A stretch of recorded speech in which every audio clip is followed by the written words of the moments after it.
They don't understand how to fight. They don't know how all these things works. I am miles ahead of them. Nígbà tí mo ń sọ fún wọn, mo ní wọn ládùúrà kọ kinní kan, wọn ṣe kinní kan. On a good day, tí nǹkan tó wà important jù yẹn lọ, tí ó bá sínlẹ̀, like taking my child to safety. Màá níbẹ̀ yẹn lèmi ò ní wọ̀. Màá wọlé máa jáde kò sí tó máa ṣẹlẹ̀. Àfi tó bá yẹ kó ní àpẹẹrẹ tó lọ fẹ́ mú jáde. But I can't be so stupid. Nígbà tí mo ní bí tí mo wá kọ́ mọ́ mi lọ sí safety náà, kí wá ní mo wá fẹ́ wọnú páńpẹ́ tẹ délẹ̀, kí wá wọ bẹ̀ kí á máa ṣe yámayàmá. Kí ẹ máa sọ pé bákan lẹ, who is that? Hold on. Who is that? Oh, sorry.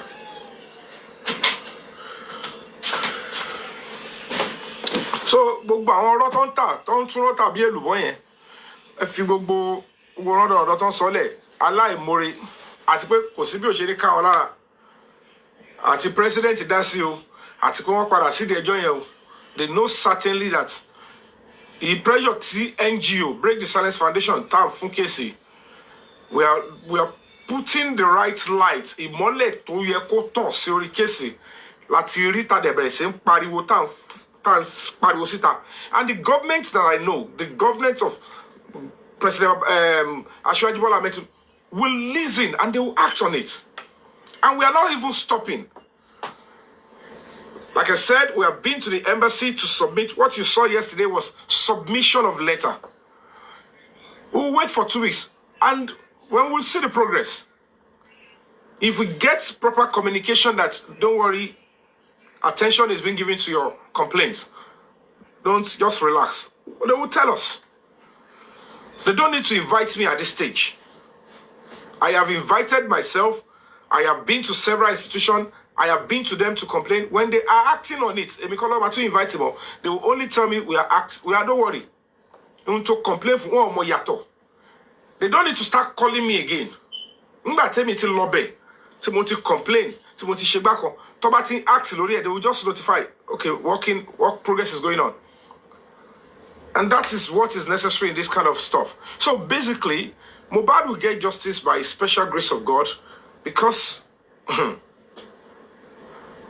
if Mohbad failed to get justice and all these truths that we are privy of, to one job, they are trying to act smarter, use the tool of government to now give us wrong. Oh man, people will not have trust in this government. And sadly, the political enemies will climb on that and they want to destroy the government. We're not going to accept that.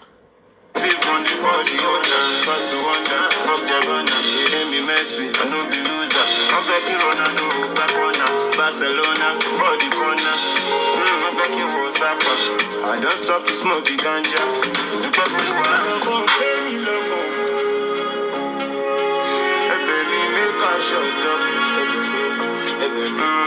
Hello, Colin. Like, apart from Mohbad getting justice, go and mark my word down today. Apart from him getting the right justice, some of those people that have that have thrown themselves on the pathway of getting justice for Mohbad.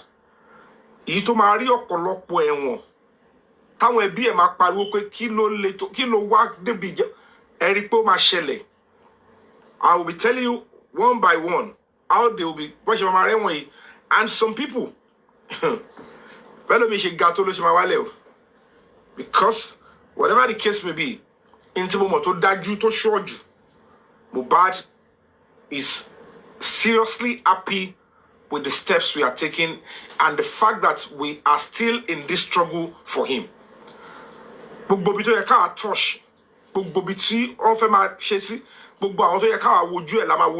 To get him justice. I will need show you shaju. Hello, what other? I want to be our double agent. No, Bugba shake shajo. Bugba on direct. But Luba on Shiro Power Shiwam. I will you gutan face by for one person to get justice, including I want to get again. Whatever the case may be, if the Baba believe that Adura and Wumi should be held seriously to give account of what happened to Mohbad, and if that is the angle we are pursuing, no. Any extra jam talk, social media, and we don't have choice. We will listen up and we allow them to do their shenanigans. Like I saw yesterday, Thursday, me. Now, come back and so called the only can call Kadimo. The Batisha with anybody back anybody is free to die. You are free to die, I am free to die. But my Bible dotty, and my remo court me. I am a justice fighter. I fight for justice, I fight for peace, I fight for truth. The right thing why dot it ever she then she yomo element with the jokora in just on social media. Like I always tell you, Ojotoro Tio Daddy, by the time everything comes to fall, I am willing to accept any errand you send me in the course of fighting for the voiceless. I have been able to keep 5 years away. No background anywhere, share anything. I know it's going to come with this kind of insults and all of that. But it's part of a discipline. Because without discipline, there can't be an army. Maybe she should develop NGO to me. She should develop mental strength to me. And I'm passing through the furnace now. Coming out back, I want to believe God Almighty, you would, if you allow me to survive all this, which I am seeing that you have allowed me, you prepared me well, please. No. I want reasonable, sensible people to be part of my, supporter, backbone, and then we'll extend, because it's beyond one family. This family is for their own whatever. I am here to help as many with the rest of my volunteers, board of trustees, and all of that. We want to help as much as possible people, because I'm not going to be here forever. As a matter of fact, Break the Silence Foundation, I want it to outlive me. And at the end of the day, one thing that we want to be known for is that we pursue justice, we pursue the truth, no matter whose us is God. Me, if I'm involved, me, if I'm more, and it is part of the things that we would have to exhibit. Ládùrú èpè, ládùrú àtakò, ládùrú kà, ládùrú tẹ́mbẹ̀lẹ̀kú, ládùrú páńpẹ́, ládùrú ògùn, ládùrú gbogbo ẹ̀, ládùrú ọ̀tá oríṣiríṣi, ládùrú amọ́niṣẹ́ni. This guy was able to pull through. And that is one of the things I want to exhibit as qualities, because ẹni tẹ́ Ọlọ́run bá pè tí ò sínú calling ẹ̀, bonítọ̀ ọ̀la tó bá dé stage àti jábọ̀. Àwọn mi wà tá a ṣe máa padà ríwọ́ àwọn pé so this is who really you are. Àwọn mi wà mo ti mọ̀ ti pẹ́. Mo ṣe fi gbọ́ ṣaláì gbọ́ ni mo yá ń rí lè mọ̀ kọjá pé kájọ pàdé lórí TikTok kájọ máa sọ bálàbà. But like I said, yesterday I was able to attend the Nigerian embassy in the United Kingdom. The Nigerian embassy is the annex of Aso Rock. Any embassy, just like any US embassy, is the annex of White House. Kò sí bí president ìlú yẹn ṣe fẹ́ wá tó bá lọ sí tí president ìlú bá wá president Nàìjíríà bá wá sí ìlú yìí. The only body, the only set of people that have the constitutional power, tó máa lè sọ pé okay o, is our property, he is our own, he is our leader, this is my house, is that house, that Nigerian embassy and the Nigerian house. Tó bá kọjá yẹn tí president bá lọ anywhere bóyá ó kọ they can't really guarantee, because they will say sir because we cannot determine the other people that are coming to the hotel. So that's why most times the presidents, they always go to two ways. There's no two ways about it. That is the work of the embassy. The embassies are there to be like the annex of Aso Rock, and ambassadors are the representative, just like ministers. They are the representatives of the president. Anything to share Louis, to concern Bugomo Nigeria, the president would have to speak through the ambassador and say, what is going on? Are my citizens safe? Is there any concern? What do you want me to know? What do we do? How do we here lift our citizens? And that is where it's important for us to lend our voice. And we were there yesterday, submitted the letter with a series of evidence. And they will fax it. My fax say, let's see, through probably to the chief press secretary or to the minister. I don't know how they do their stuff, but I know they will fax it, and then the president, maybe Minister of Interior, Minister of Foreign Affairs, I don't know, and get to the president that letter is addressed to the president, and the chief of staff will look into it, and the concerns were already were raised, and I want to believe. Don't forget, 2-3 weeks ago, we equally wrote a letter. I'll tell you 3 weeks, so almost about 4 weeks now. But he called letter the president, and we put it on the newspaper. If you Google it now, April 25 of Vanguard newspaper, page 14, we wrote an open letter, and several media outlets, they published it and they shared it to the president. And that's one of the biggest, let me tell you, one of the biggest moves in this justice movement. Every other move, I will not discuss it here with anybody. So yeah, I heard him when he said the recording from the presidency, and he's beginning to say his lawyer did it. I said, no problem. If it is the lawyer that did it, no problem. The presidency, we wrote to them and they should do it. I mean, the commission to anybody, and we will continue to pile up the pressure, legitimate pressure, so that the government will know that we are not joking, and the human rights communities, locally and internationally, we would have to draw the attention into this particular case that Mohbad is a Commonwealth citizen. See, ìlú ọba ti down, àti bẹ̀rẹ̀ láti state, àdìntú state ṣe. Tàbá di pé state ṣe, tàbá bá president or tọ́ba sọ. Then we'll look into the international community. SME oge, kò sílùú tó fẹ́ lọ lágbàáyé tí mi ò lè lọ. And as I am here now, nothing stops me from moving from here. After I exhaust the UK, get the Commonwealth here, push it to the White House, push it to United Nations. They will give me audience. They will give me opportunity to enter. I will just have to write, and then they will look into it through particular link. They will give me an audience to express. But I don't want it to get to that stage, and I want to believe that the government that I know, because I'm not going to hide the fact that I know Asiwaju Bola Ahmed Tinubu is a listening leader, a Democrat, passionate about the entertainment industry. And it doesn't have to be this way for Mohbad, because the public will never be put to shame, because this is the same public they will send us to. If the public came to us and said, tell the government to give Mohbad justice, these things are too glaring. Public,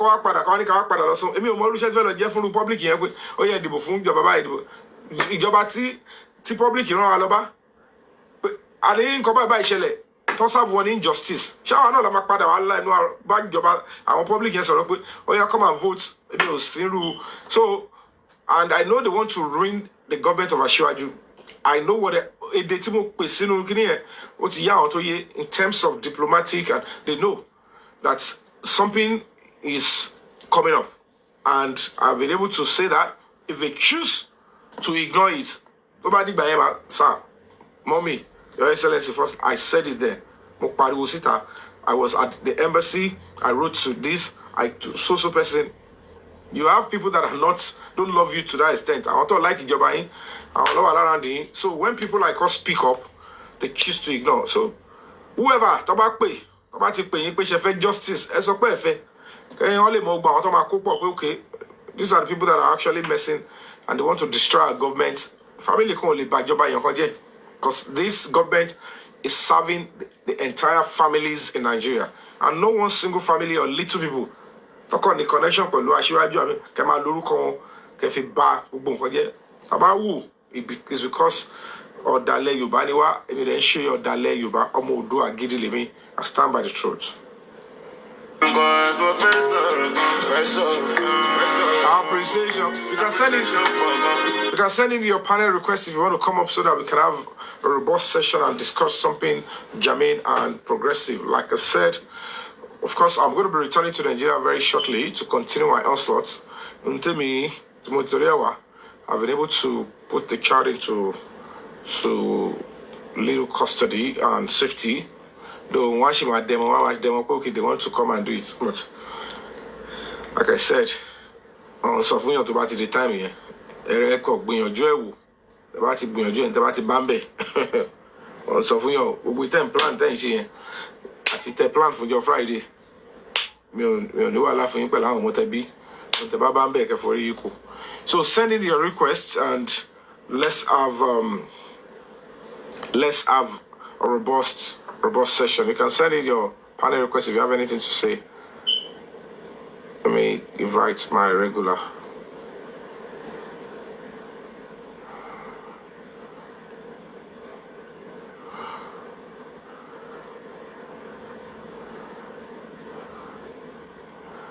So, no be shere shere o. No be shere, no be shere, no be shere shere. No be shere, no be shere, no be shere shere.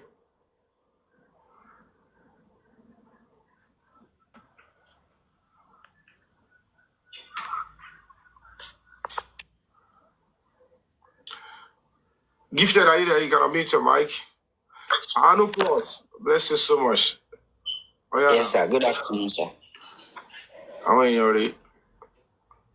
Ekasan, sir. Sure, brother. Very more. Good one on all you do, sir. But Mufe bring it attention in, sir. Go ahead.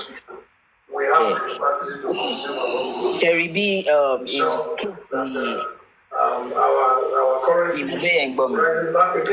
please can they mute? Terry B case lawyer and public lawyer and she come up. They mo wa ní orí platform olórí ẹbí lọ́jọ́ yẹn tí lady, it was one lady that actually brought up the idea and you were like, that's a good idea. And you know, everybody started trying to canvass for the money. Nǹkan tí mo fẹ́, like a suggestion, sir, tí mo fẹ́ sọ fún yín torí pé orúkọ yín, they are just looking for the slightest thing to nail you. Ọ̀tá pọ̀ gan, wọ́n pọ̀ bí nǹkan mi. It could have been a trap. It could have been a trap, but go on. Yeah. So nǹkan tí mo kàn fẹ́ sọ, sir, Baron say, let's just say I bring up an idea. If you buy the idea, sir, ẹ jẹ́ kí èmi tó jẹ́ pé mi ni mo ní idea yẹn kí n canvas fowó yẹn, because tẹ́yìn bá kọ̀ fi lè fẹ́nu sí tẹ́ canvas fowó yẹn pé bye ni we want to do billboard, wọ́n máa ní pé ẹ̀yin lẹ́ ń wáwó, not even knowing it's not even your idea. You just supported the idea that this is a good idea, this will help the justice, let's do it. The next thing, orúkọ yín ló máa bẹ̀rẹ̀ sí ń pè. Yomi ni o, oh no, we need the 5 million. No, everywhere. I'm like, what is this? It's not this person just supported this idea that this is a good idea. Let's do it. Wọ́n bẹ̀rẹ̀ sí ní pé yín lè fẹ́ gba 5 million. Ẹ ti sá lọ pẹ̀lú 5 million wọ́n lọ sí UK. I'm like, what kind of narrative is this? Why are people so evil? So nǹkan tí mo kàn fẹ́ sọ fún yín ní sàtí tẹ́ bá buy idea èèyàn, ẹ jẹ́ káwọn lọ máa sọ̀rọ̀ owó yẹn fúnra wọn, because tẹ́ bá fi lè sọ lórí page yín báyìí, wọ́n máa ní pé ẹ̀yin lẹ́ ń wá o, nǹkan tó máa sọ kiri nìyẹn. Thank you so much for that. That is let me give you a clap for that. Well, like I said, you Eriso, you have a very, very serious and a germane observation there, and whether it is a trap, whether it was a genuine stuff that they needed, but I will take caution, like you rightly suggested, going forward.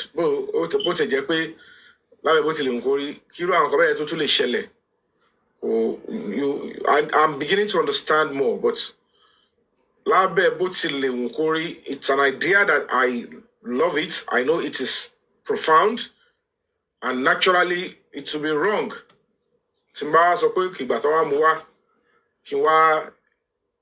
Ignore.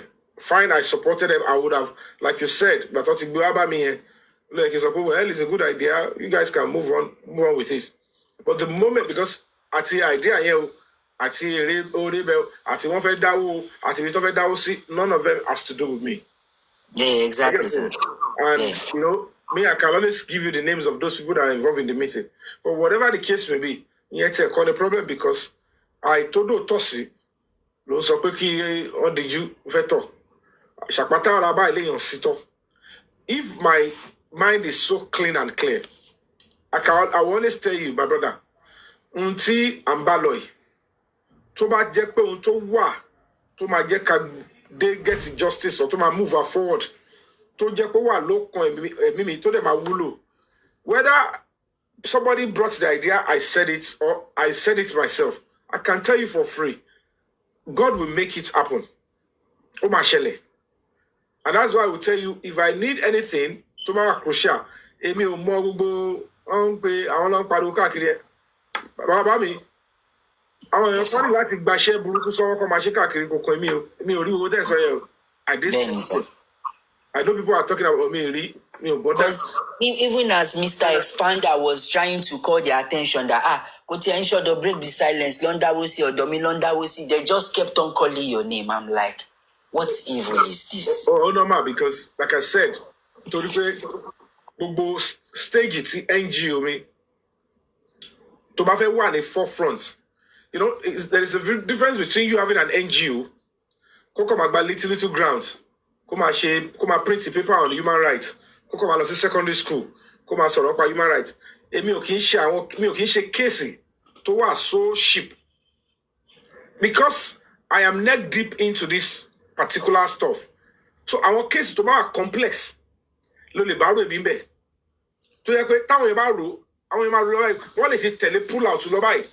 Iṣẹ́ tèmi ni láti wá, because wọ́n ti náwó lé mi lórí láti develop me to this stage. They've been able to pay, they've been able to, even individuals, wọ́n náwó láti pay, but boy, in interest, American government tó lè pè wọnú embassy wọn. Do you know the kind of background check they must have done? With Crowley, kó tó báyìí pé this person will promote and do well for human rights. All a gamble pé ẹ̀ka wọ̀nyẹn mẹ́ta.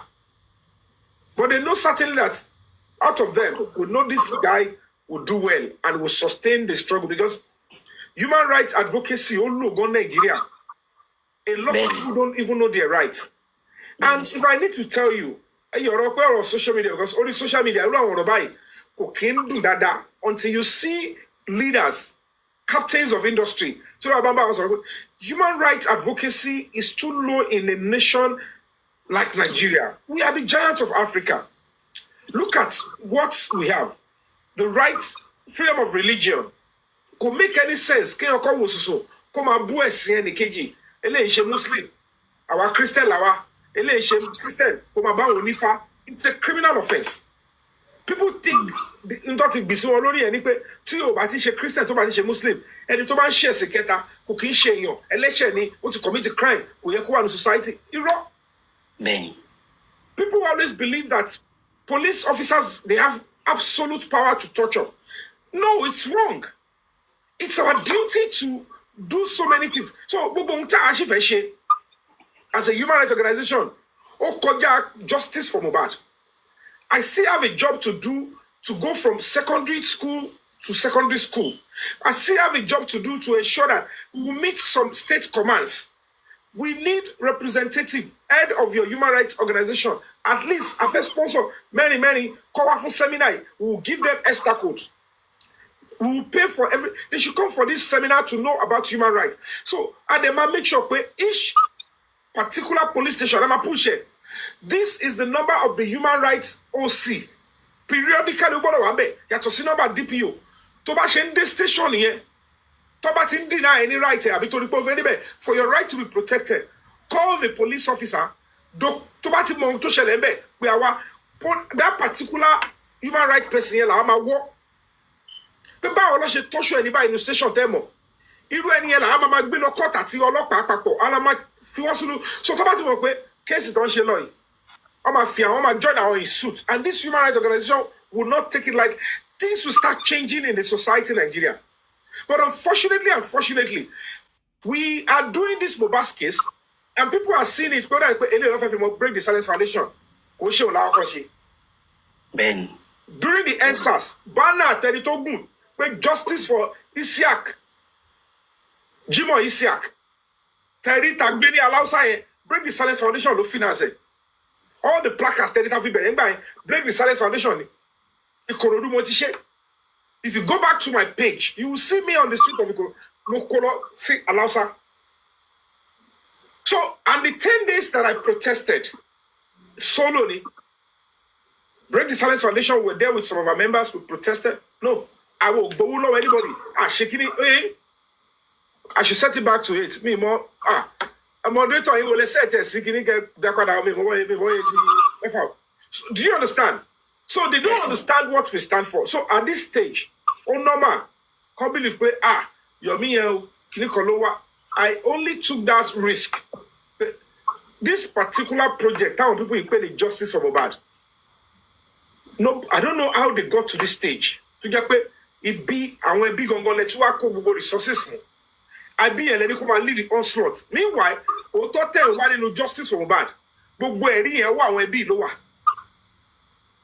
And you successfully focused on outsiders. I want you on Nick Konshepeluku Mohbad. At the end of the day, once they put up the script. And then they pushed it out. So for us to come and say, no, we will redirect it back. Look at me. I don't care.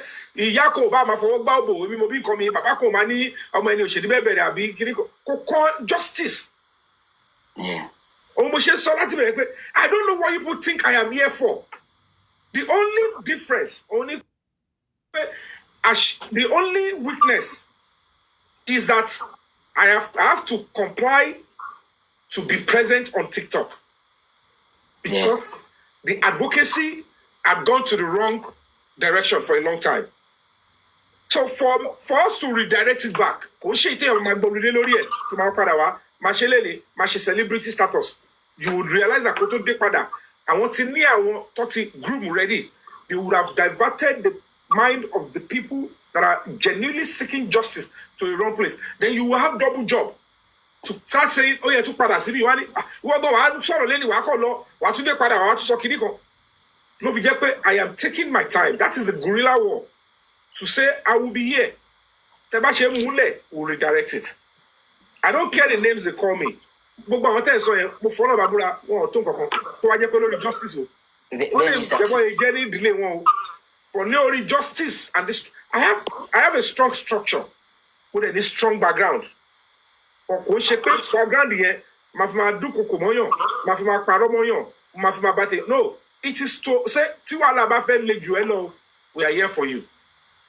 Yes, sir. To buttress your point, lórí nǹkan méjì tẹ́ sọ sir. Ẹni pé case tó bá lọ́jú pọ̀ ni ẹ máa ń like láti wọ̀, which is the truth. Nítorí mo rántí vividly case Bàbá Ìjẹ̀ṣà yẹn. Lórí Instagram èmi gan mo tẹ̀lé pull out àwọn Princess àti Ìyábọ̀ Òjó narrative tó push ni mo tẹ̀lé. I was like báwo ni Bàbá Ìjẹ̀ṣà ṣe máa rape minor by, but ìgbà tẹ́ wọnú case yẹn, as a matter of fact, all the old ladies on Instagram hated you. Like everybody was fighting you. I'm like, why is everybody fighting this man? Kí ni nǹkan tó ṣẹlẹ̀? Later èmi náà mo wá bẹ̀rẹ̀ sí dissect àwọn points yẹn. This man actually knows what he's saying. Everybody lomboyin, just love how everybody tonto DK, everybody was fighting you. And they stand strong. Anikini say, I'm like, what manner of stubbornness is this? Like, tó bá ń ṣèyàn tó wọ́n ti lé wọlé tipẹ́tipẹ́. Gbogbo obìnrin lórí Instagram ló bá yín jà pẹ̀lú ẹ̀nà ẹ̀ dúró. Bí mo ṣe rí tẹ́ wọnú justice for Mohbad, ẹ lè má rántí first day tí mo gorí page yín, mo wá solicit fún bàbá Mohbad nípa ẹjọ́ ẹ̀ẹ́dẹ̀ fa bàbá Mohbad mọ́ra, ẹ pè wọ́n fún symposium tẹ́ fẹ́ ṣe. But later mo bẹ̀rẹ̀ sí rí true colours everybody, you know. Mo bẹ̀rẹ̀ sí rí pé mi rò pé nǹkan tẹ́ ni wà ní. Let me interject you on that Baba Ìjẹ̀ṣà's case. All right, sir. Do you know that reason the Princess Tolong fi set Baba Ìjẹ̀ṣà up was because she believed that Baba Ìjẹ̀ṣà defiled that girl when she was 7 years old. Obasun. And she was on TVC to tell you guys, Obasun, Ofadiya, was 7 years old. Exactly. Do you know that it was the persistence of human rights organization, Mr. Teju Emil?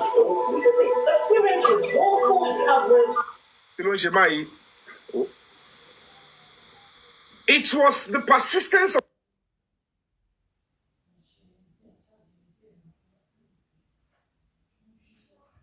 a human rights organization like ours. Àkọ́kọ́ náà mo kọ́kọ́ sọ pé ẹ ti kọ́kọ́ lọ protest. Ẹ wá sọ pé tí wọ́n bá release Baba Ijesha on bail, ẹ máa pa síwájú Kwanti. I said, not on your life. Go and read the placards. I don't even just think Yomi just come out. Go and read the sign writing that bail is fundamental human rights. Secondly, we're able to achieve that at bail Baba Ijesha. Throughout the 1 year of Shekesi, he was on bail. That is standard. Elekejibe, do you know that until Princess he set Baba Ijesha up? Also, Baba Ijesha when she was 7 years old was a total lie. Pressure that go and read. I said, we are demanding for fair hearing and fair trial. Tell you keep on muting and you are disturbing the flow of the conversation. You are asked to mute, we muted you, keep on muting to disturb. So that's why. So if you're ready to comply, you can send a request to bring you up. After T1 test, the Lagos State Police Command said, you know what? All right, let's do our job. Police swung into action. They took the minor for a test, which should be 14 years later. And that means only sex. Actively, no, it's only sex. Oh no. Oh, there's a Baba Ijesha no buy soon when you were 7-year-old. But because before you speak to a minor in that kind of a case, the mother must be there or the guardian. And they took the girl for a test. And the result came out. Police they want to make sure Baba Ijesha pay for his crime. And the doctor, who doesn't know who is going on, said, number one, there is evidence of healing broken hymen. Hymen is virginity. Broken. Healing. And evidence of perpetual penetration. But later,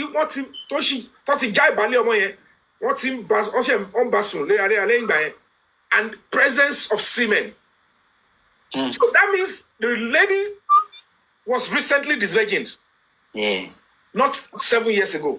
What they're teaching Basun What she Basun there. Who actually, hello, sit down. Who have been having sex with you from beginning? Only Boda Damola. Who is Damola? It turns out to be one Damola Adekola. And then without killing, what turns out to be the security of the house. It turns out that 2020, the princess sexually abused Omoye. And they ask her, if you go and look at her CTC in court, or if you go online, you'll see. Only 2020, sexually abused Omoye. Only I sought the face of God. Then why rule Baba Ijesha? Now, it is now in the same house. Damola Adekola Eshi Benule. Oshimbo Omoyesu. Okele no shiba. Ofia won yen lembe. Same house lo wa to Baba Ijesha wa pe ko wa act skit. Igbe omo yi oju ti kò fẹ́ mọ wọ́n máa ṣe sexual authority kò ṣe wá gbé Baba Ijesha tí. And I said, number one, I don't know if the public listen. And if you drama ṣe gbogbo ẹ̀. Luring and entrapping fellow citizens like you is a criminal offense. It's organized crime. Secondly, you have abused the rights of this girl. The debt we owe every child is protection. Now, make it make sense. Abiyama Wolumani, I want my daughter, I want my son to go through PTSD because I want to gather evidence. You want your child to be re-abused. I said, take that number 2. Number 3, no parent, no adult, no teacher, no police officer must coach a child or a minor that we are ready, put your body down. This man, you said he has raped you before. He has done this before. I want him to do it again. So don't worry. Let him calm down for him. Let him do it again. If you groom a child or a minor for that, it is punishable with life imprisonment. And that is what you, princess, did. Because that child, if truly she was 14, she would never want to sit around Baba Ijesha. Because what you told us that Tobari Baba Ijesha no TV last man. What happened when you re-invited Baba Ijesha 7 years after and she decided to stay without shaking? What happened?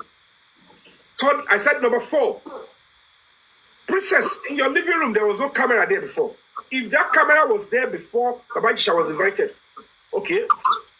But you installed the camera purposely because you want it to record what you asked the girl to submit her body to do. You perfected the situation. At the end of the day, I am saying, at the end of the day, one record sexual abuse of a child or a minor. I said, in Lagos State, in the Child Act Protection Law, that is punishable also with life imprisonment. Money, and that is another abuse of the right of that girl.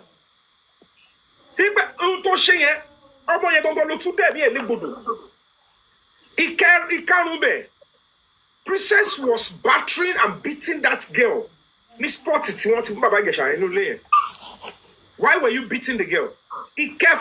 Money, you knew that Damola Adekola and the security were having sexual harassment on the girl. You refused to tell the police in 2020. Over the 2021, only and the same people talking about now, and what mentally torture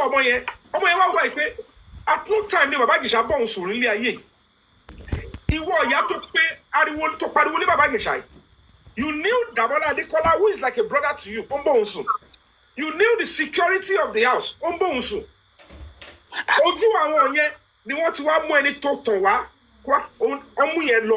they took Baba, and the people that are having sex with her retained in the house.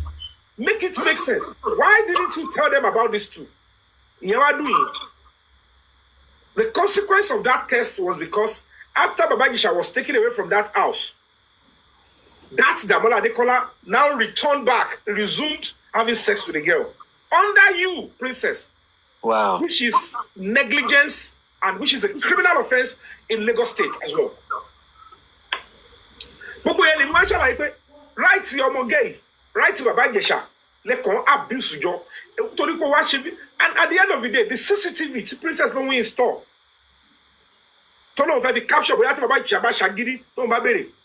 Certainly, when the police was asked, you were there at the crime scene. When did you go? He said the second day. Did you retrieve the CCTV? Network, your CCTV. And the height of the old stuff.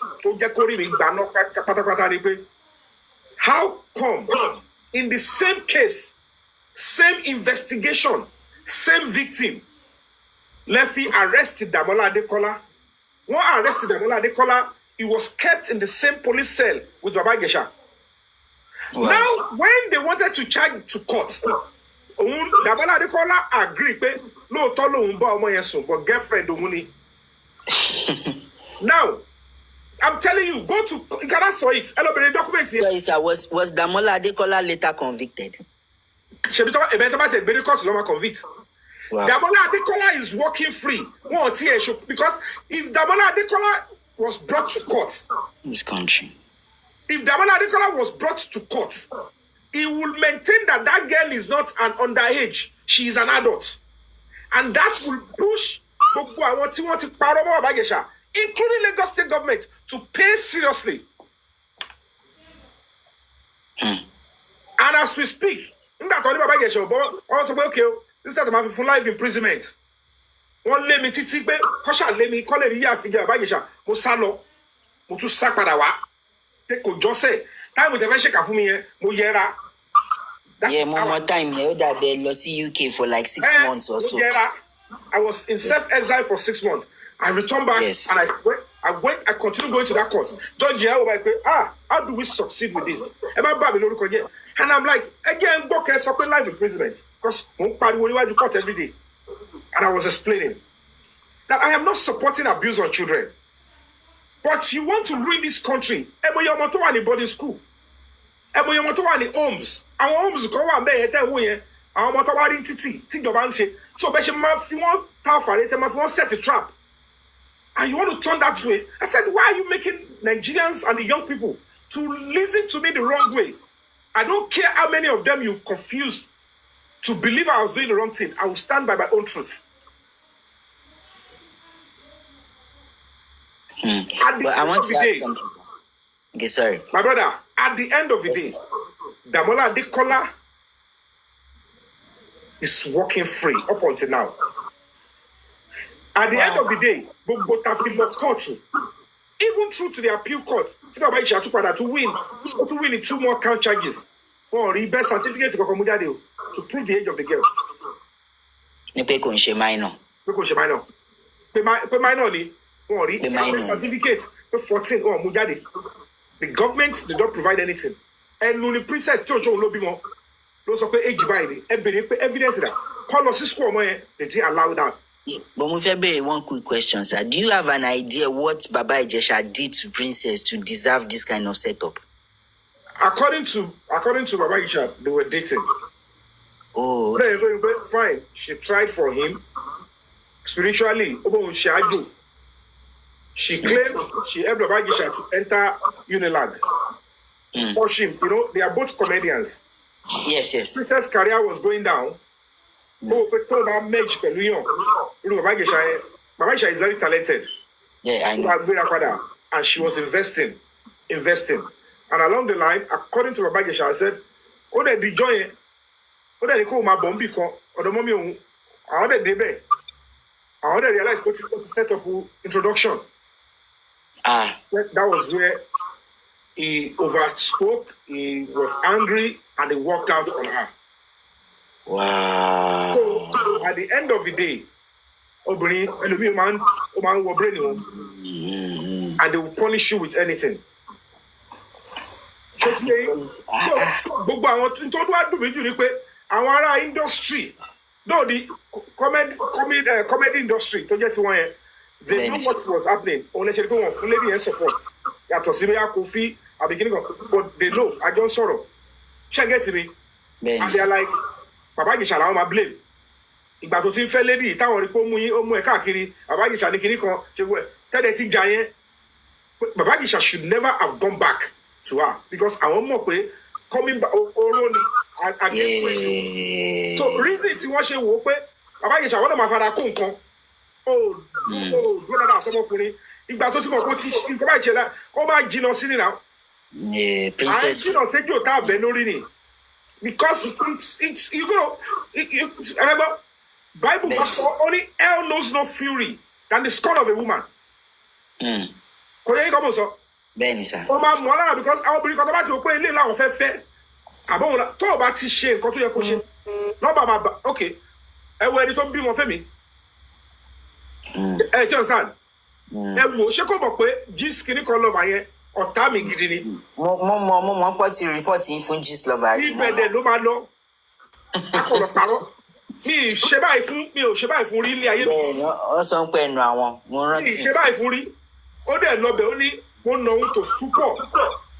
Tóun dẹ̀ ṣe kíni tóun dẹ̀ go into labour. Hospital bẹ́ẹ̀ lè sọ pé ó fẹ́ gbé lọ court pé irú rubbish wo lélẹ̀ Mr. Yomi. How can a man beat a woman to stupor? Kọ́ ọ̀rọ̀ ṣe ẹ̀ wá káwọn wá fi máa yẹn lẹ́pẹ̀ lóbìnrin yẹn nu labour room káwọn máa lọ kí láwọn fẹ́ lọ máa ṣe.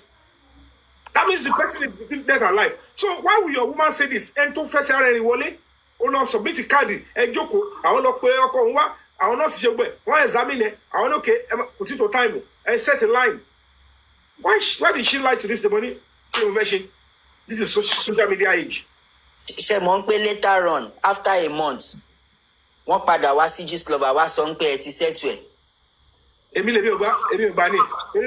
Yes, mo rántí because she came back and message gist lover that we have settled this. Gist lover was not like I no go dey àwọn òní máa dá sí ọ̀rọ̀ man and woman matter. Lẹ́yìn yẹn kọ́ bí mo ṣe dé sí UK I won't lie to anybody.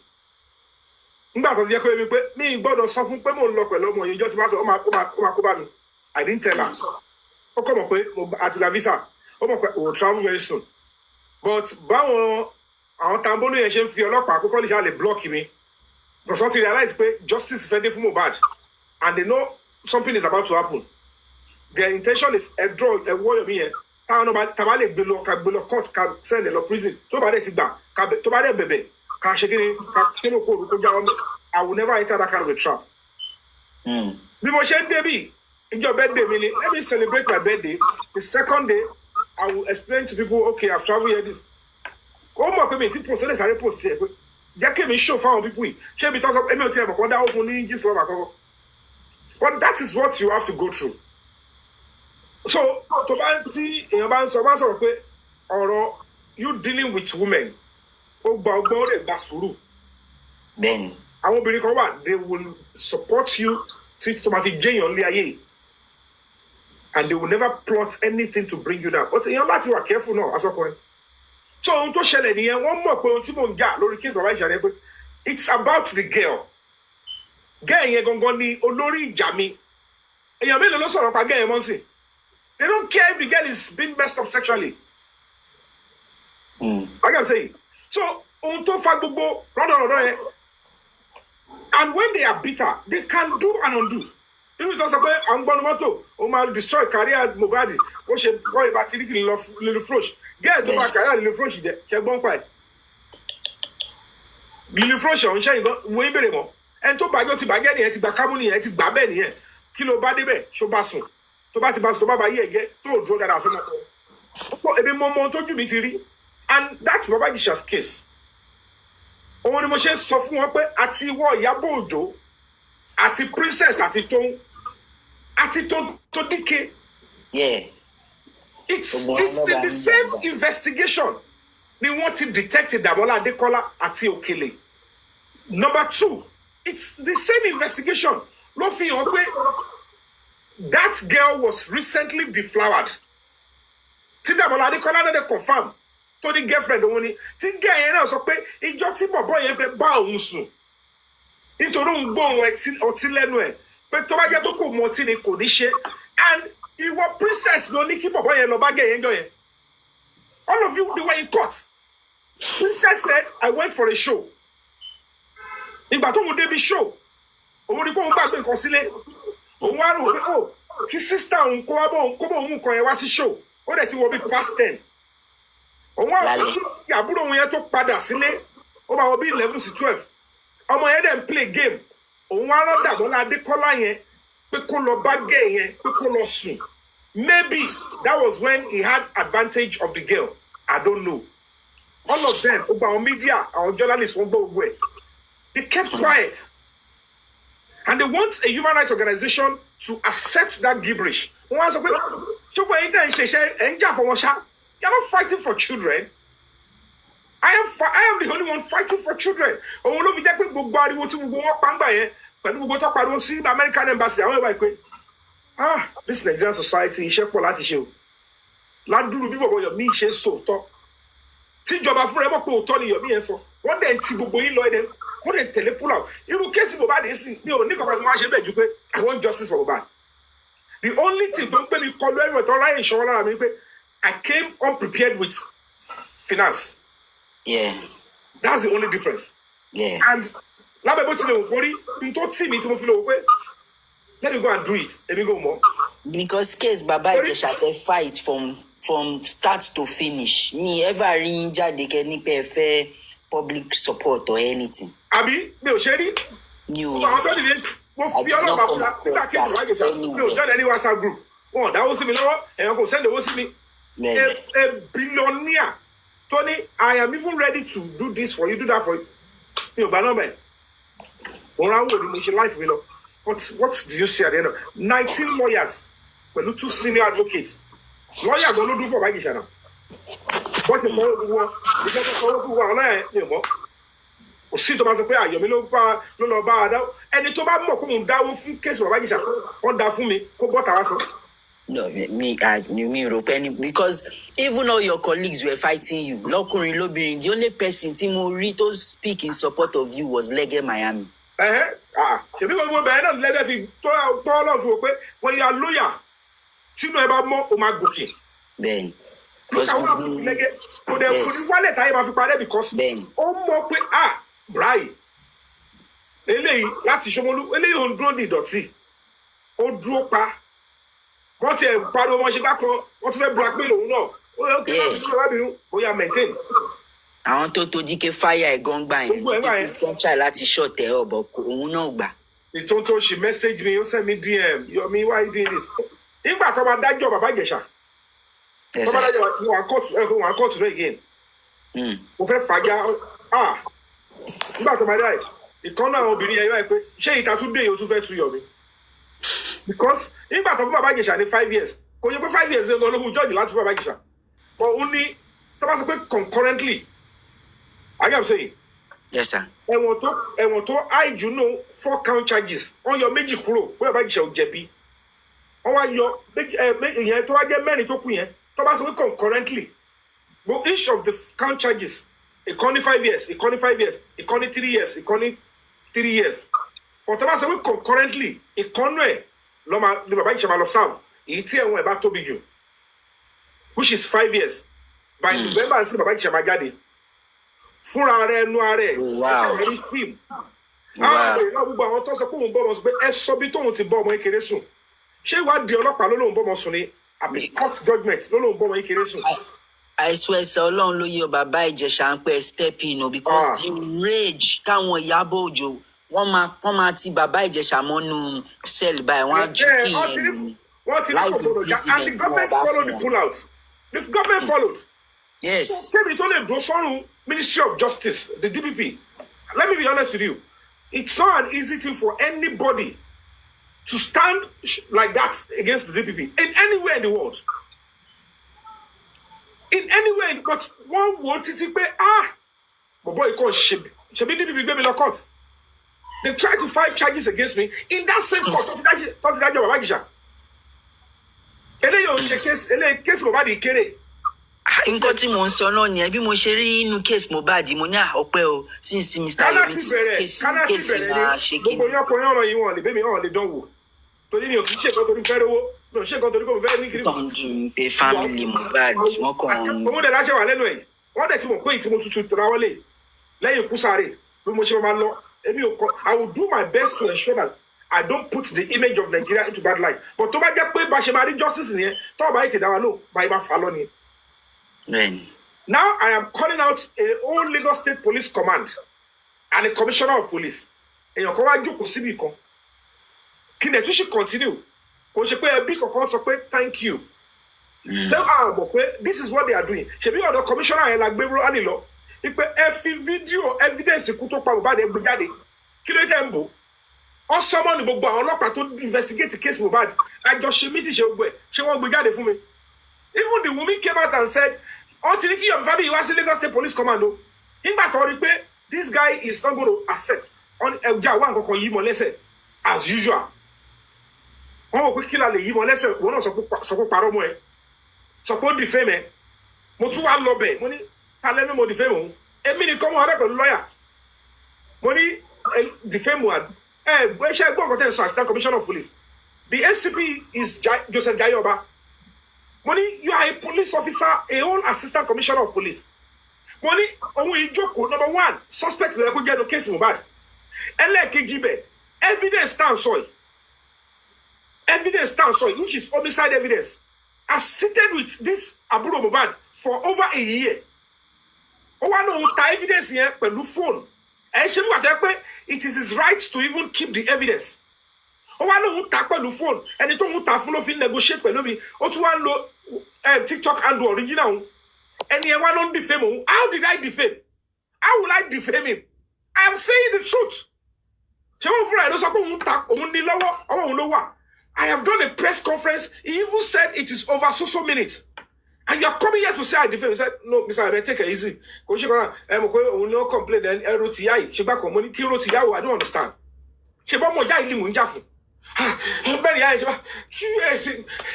Emi ori gbogbo ebe yen. Emi ori. I will never compromise. How about you? And you know certainly people like that. Until lady that Iya Mohbad ti bota. Àwọn ọmọ tó bí pọ̀ ni I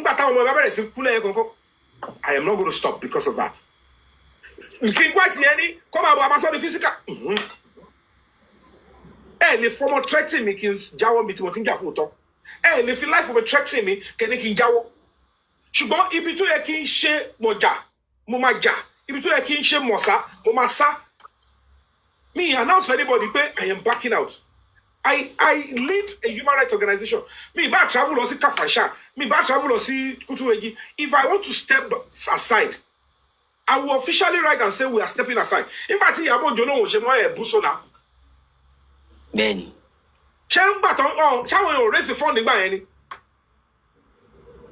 Bọ́lá ti lọ́wọ́ tó fi ra kó sí. Àbí ibi tó ti lọ negotiate ọ̀rọ̀ kó sí. Ẹ bá obìnrin kó owó ẹ̀dá. But when she pulled out, she's enjoying her life.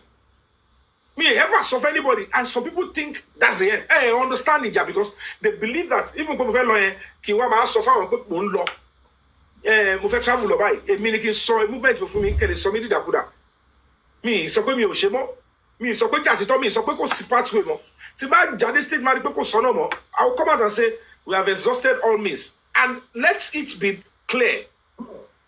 Even if it takes 10 years, NGOs would never back down in any serious case. Afenito by NGO original. You will not see me in all those cases. To was so cheap. They are masari filo kiki. To maluko. How masari like every on shape. Me on calling you out. I fight human rights cases that are neck deep. To my toy mole. I want you or want you. Expand horizon because I am an ambassador of human rights. I'm not just an activist. I must be able to come here and say, government, this is the way things are. This is the way things are. Ṣebí pàǹtí yẹn tí wọ́n ní pé mo competition lọ́tọ́ ní pé fake petition pé mo lọ jí stamp pàǹtí. Irú yẹn ló wá ń bọ̀ tàtó lóhun play ọdún àwọn fọ́dẹ̀ ṣe ń bọ̀. Wọ́n kọ́ béèrè pé ó wà l'Amẹ́ríkà. I believe pé àwọn tó bá lọ sí Amẹ́ríkà ìmọ̀ wọn máa ń pé they are always intelligent. Now, ibi tó sọ pé wọ́n ti pè ní fake petition tó ní Yomi Fabiyi lọ jí stamp. You were so sure about it. Nítorí orúkọ wà l'Amẹ́ríkà ò lè máa sọ kọ́dọ̀kọ́dọ̀. Ṣebí bẹ́ẹ̀ náà lọ padà tún transfer case mi lọ padà gbàdúrà yẹn lọ àti ìdàmọ́lá yẹn. They pack them up as suspects and return them back to party. Ìyẹn lásán mo ti kọ́kọ́ jáde pé ẹni tó sọ pé petition Yomi wọn ò dáhùn sí nísìnyí they were taken back from zone 2. Ìyàbò bá di jọra mọ́lẹ̀ wọn ló bẹ̀rẹ̀ sí pariwo Yomi Fabiyi tún fẹ́ pariwo tún ní kọ́ máa gbọ́mọ wọn lọ́pàá. Because she does not know what was going on. As at that time, mo dé zone 2 padà báyìí làwọn ọlọ́pàá yẹn sọ pé Mr. Yomi Fabiyi ó dẹ̀ pẹ́ ilé ìmọ̀ àfẹ́ ìyá Mohbad o ọkọ̀ tó bẹ̀rẹ̀ sí pariwo wọ́n kó àdúrà àti gbèkìlẹ̀ lọ wọ́n kó wọn sí mọ́tò wọ́n rú wọn padà lọ sí zone 2 pàǹtí ó bẹ̀rẹ̀ sí pariwo orúkọ yín lè record akọ̀fílẹ̀ ni mo ní maybe she doesn't understand what is going on mo tún face pàǹtí yẹn and I did video in front of the pàǹtí. Ẹ má gbàgbé ṣe pàǹtí yẹn lọ ti ní wọ́n máa mú mi bẹ́ẹ̀ mo lọ sẹ́wọ̀n mo ṣe bákan wọ́n máa charge mi ìjọba ló fẹ́ bá mi ṣe case kí ló dé tẹ̀ ṣe gbogbo yẹn fún mi lórúkọ ara mi torí mo popular. It's because when you continue like this àwọn tó bá lórúkọ wọn ní yà sí gbogbo nǹkan báyìí. And for those people that have voices that have face to stand and reshape this country tó bá ti gbádùn tán á padà sínú ṣẹ́ẹ̀lì wa a máa ṣe celebrity ó lè jẹ́ àwọn ọmọ ló máa ṣe celebrity wọ́n máa enjoy life.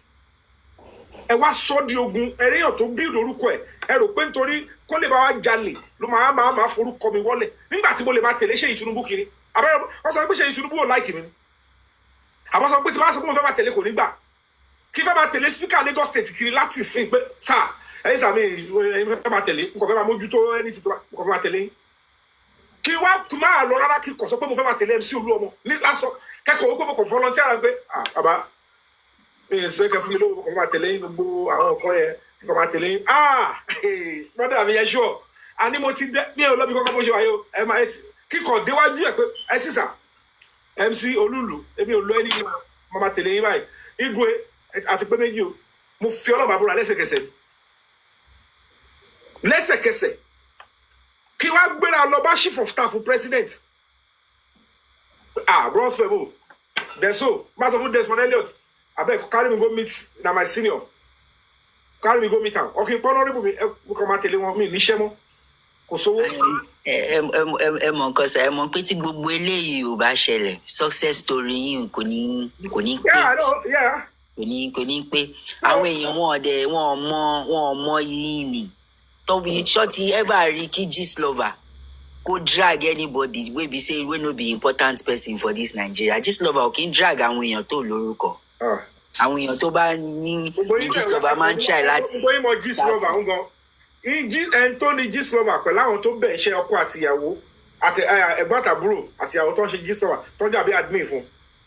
Ẹ rí i pé nísìnyí pẹ̀lú gbogbo eré tó sá láìfù ẹ̀ òun ló fẹ́ jẹ́ ní tó máa trend jù.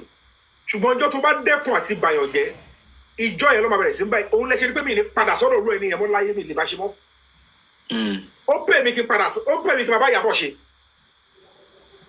Nítorí pé ìwà burúkú yẹn ló fi di pé ẹni pé àwọn Ìyábọ̀ yẹn ti wà wájú àwọn náà tún lead sí ó ní church ó máa gba kámú ẹni pé àwọn Fúnkẹ́ yẹn on lead ó máa gba kámú nítorí pé when you start hurting people that have sacrificed for you n táwọn ẹbí yẹn ò lè ṣe tó bá dára àtàṣe pé mọ yẹn sọ gbogbo ohun tẹ́ ẹ̀ rí yẹn gbogbo àwọn tó ń ṣèkà yẹn òun ló yẹ kó mi ò kí ń ka gbogbo nǹkan mi kù pé I have a job, I have a role to play. And my duty is to see how I can contribute to my quota to change. Kò ń ṣe nǹkan tó easy. Ẹ wo iye àwọn tó sọ̀rọ̀ àwọn dọ̀tá, Sákù bàbá Mohbad, ti ìyá Mohbad, ti Wùnmí, ti àwọn TikTok host, tó ń rí bí ẹ wo gbogbo ogun ìtẹ̀yàn face. Ẹ wo iye àwọn tí mo ti láti stop, èyí tí mo ti gbé lọ sí police station to stop them and say clear off so that ká lè hit justice for Mohbad. Láti yọta tí ń pariwo Wùnmí, láti a ní ṣe chájì Dàmọ́lá àtàdúrà sí court pé wọ́n bá ẹ lórúkọ jẹ́. Kò sọ pé ohun tí wọ́n ń narrate síbẹ̀ yẹn o sọ pé rọ́ọ̀nì because kò sí bó ṣe fẹ́ chájì wọn sí court ó mọ̀ pé tó bá jẹ́ òun lòun lọ competition against Dàmọ́lá tó wá kó join àdúrà àbí àdúrà wọn mú kò sí àwọn méjì tẹ̀ máa lọ sí. There is no way they will not want to say the full video. Yes, they will drag her. Òtítọ́ ọ̀rọ̀ máa jáde. Bóyá irọ́ ni Dàmọ́lá ń pa àbí akamọ̀ bóyá irọ́ ni àdúrà ń pa against ẹ̀ ṣùgbọ́n náà parọ́ mọ́ ẹni. And if you want us to sentence them because they are lying fúnra rẹ̀ ló gbọ́dọ̀ fún ara ẹ̀ rán wọn lọ ẹ̀wọ̀n kó sọ pé fídíò yẹn irọ́ làwọn pa kó lọ sọ́bẹ̀. With you being a complainant, but she refused to do that. No, she will never do that. And the next thing she came out and said, tó bá jẹ́ bó ṣe rí nìyẹn, tó bá ti tú èmi síta, ìbílẹ̀ máa sọ. And the main focus of those media talk kò ṣe pé láti bú èmi tààrà is to expose that èmi ni ohun tó ń ṣe yìí, ohun tó ṣe rèé o, tó bá ní poison ló pa Mohbad o, I am saying, ohun tó ṣe rèé o, ìwọ ló fún lóúnjẹ, ẹ bèrè pé ṣọ́ọ̀ṣọ́ ogbó yẹn fọlọ́pàá. Ìwọ ló ṣe last meal. And tó bá yẹ pé lóòótọ́ ló ṣe kọ́ lọ lóòkù, she knows what she's saying. Ẹ fọ ara yín ṣe ra yín ló sọ yẹn. So all these things, àti mo ti tì wọ́n títí ẹ ti ẹ̀ wọ́ mi wọ́n náà wọ́ mi wọ́ because that's the only way I can retain in this case. I don't need to be there. Tọ́mọ máa wò tó jáde. The only thing is when I come in like this, ọmọ pé mo ń ṣe yẹn strategically. Ẹ wọ́ mi wọ́. Nígbà tó wọ́ mi wọ́ tó ju kìíní ẹ kò imagine tó bá jẹ́ pé mi ò lágídí mi ò dúró. Wọ́n ṣe gbé kéèsì lọ sí ọgbà magistrate court yẹn. End of Solomon Gandhi nìyẹn. End of Solomon Gandhi. Benny. End of Solomon Gandhi. So, and I can tell you for free, in Tiambaloy, when it comes to fighting for truth and justice, I know a government that I know will want to speak and stand by the masses. This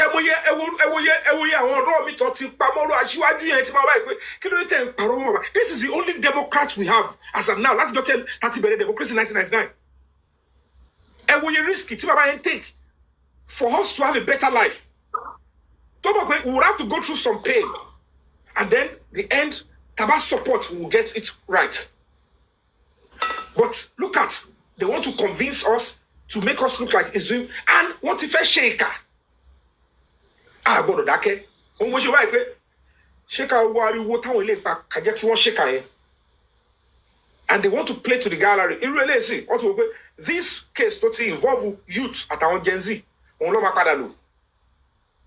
Àwọn òkè ẹ̀ ń pa àwọn tó wà involve àwọn politician yàwèrè. Ẹ jù jáde. Wọ́n ṣe ń sọ pé àwọn èèyàn Tinubu ló ń block ẹ̀ àwọn ni order from above. people will start going. The way they said, oh, it was Ashwaju that sent the army. It was Sanwo-Olu that sent the army. And when you tell it, now, to by the time when you want to get the bed, because one thing about route to book about no matter, I want to my sell out. No matter what's this is what they give us. I want to sell a narrative, and they will destroy a government that wants to save the country. Oh, I know.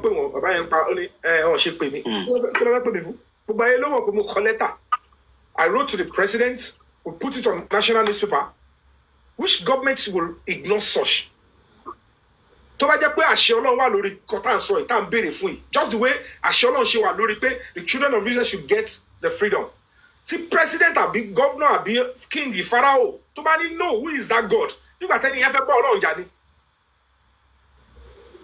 Do you understand? Yes, sir. Governance. It's our country. If you don't want this country to get better, stop having children. Because you are heaping costs, depth of retrogression on your children. To batin sare ki Nigeria about that big to first you can your mama dani because but boy to sato heavy in Nigeria. Our mama lo kole fun. Kilo bimo aye para isu mo okay do condom. Can go celebrate, okay? Because if you keep doing things, you are a police commissioner, you are a governor, you are this, and you are supporting murderers. Into be very good oru kwashwaju to kon lo yen. Mo ka won yan ashwaju ni, oni atokelo ti so pe ko se bai. To understand that even in zone 2 they were saying only I don't want to allow with Lagos state government. How? Yeah, I think some of these people, their hands are tied because, like, the order is Ujumolo, so there's nothing. Propaganda. I want to one government here. To one basic. Imi no ota Asiwaju ni won. Wọ́n ti ṣe pẹ̀lú àwọn mi. Wọ́n dẹ̀ ti wo side wall àwọn lè fi destroy government bàbá yẹn. So àwọn mama ṣe bẹ́ẹ̀ pé they are in the government. Wọ́n máa sell narrative àti pé okay. The order anything wa talk about low politically right. I want to set àwọn tó máa sọ pé ṣá sọ fún yín ẹ wo nǹkan tó wà ní fídíò yìí ṣe rí pé àwọn yẹn ló lè ṣe ẹ wo nǹkan tí government ṣe ẹ wo bóyá pààyàn sínú ilé owó ṣe so look at tàlẹ́ wàá rò pé ó lè block kìíní láti jọjọ́ tí ó jẹ́ kó jáde ṣé mi lọ́fẹ̀ẹ́ náwó sí ṣé councillor senator kan lọ́fẹ̀ẹ́ náwó sí ni they will be pointing to the person at the head of affairs this is a person. Don't give order and people will destroy the government. I tell you, only saw the internal war. In terms of foreign government, God and doing it. Much politics. I cannot sabotage my country for any foreign possible. I am a total breed Nigerian. But if foreign government, any only Nigeria, I can never sell my country for. I am full-blown Nigerian. I believe in the Nigerian project. At anything to make advance. Can Nigeria better? Can make sense? Can you massacre everyone? Nigeria, everyone go on the Mediterranean Sea. Look at she documentary and full going carry. Call on place over our filmmakers. Call your documentary how people go through the desperate journeys. Yeah. Let's fix the country. And one of the ways to fix the country is to respect fundamental human rights of everybody. Yeah. But see what about protecting right equally. Mohbad get justice. Sir? Yeah, go on. If Mohbad gets justice, it will go a long way. Then a man oniro conteman so confidently or a man be and one thing con a man so and this that man should not go anywhere unless yeah, oniro conteman so confidently, but ọ̀rọ̀ man be and when you're con nítorí mo ti gba ibì kan kọjá tó sọ pé every time Yomi will be saying Mohbad will get justice, Mohbad will get justice. Kini ẹ man be one ẹ man so every day Mohbad will get justice confidently. One man fẹ́ wò pé kí ló ń fún yín ní confidence yẹn àwọn fẹ́ rí ọ̀nà tẹ́ máa gbé gbà. Come on,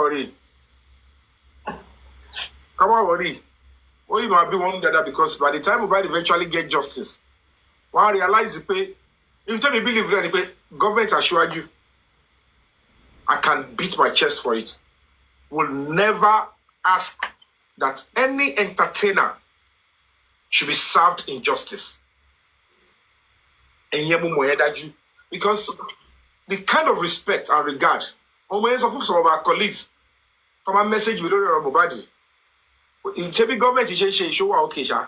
Don't you say that it is this government that doesn't want Mohbad to get justice? So if I said no, I've been able to convince those that I can convince. Some of them are like ironic. It's too glaring. And like some of them said it the other time.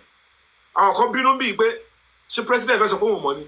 President more. You will be so. Yeah, because so long by so. No, Emma Robert. If it's most of week, Emma Robert here. The reason is because see Obati Yomi in your ministry, head of a ministry. The bulk stops at the table of the governor. But of course, it will be lifted heavily, the old bulk. And it will be Glasby on the commissioner, which is Commissioner for Justice and Attorney General. Just the way I said it then, when people were saying, who gave the order? You gave the order for the army to come and shoot at NSAS protest. I said, exactly. It's not in government. You have a sitting commander-in-chief of the armed forces. You have the vice president. You have the senate president. You have the minister for defense. You have the chief of army staff. And why would we civilian army barrack? Why are you people doing this? Because you think that the truth will be free without knowing the truth. How will you come out and say it's the governor of Lagos State? The governor cannot even employ a police officer, let alone sacking a police officer. Kamatu will also army. And they will now go into a barrack and say, go and, in broad daylight, go and shoot when the president is still sitting. When you you to call improve, call advance. These are things that we should not accept. Do you understand? Me, this is always human rights activism. Okay, human rights activism is to insult leaders, abuse leaders, curse leaders. No, you can call them out. You can criticize them constructively.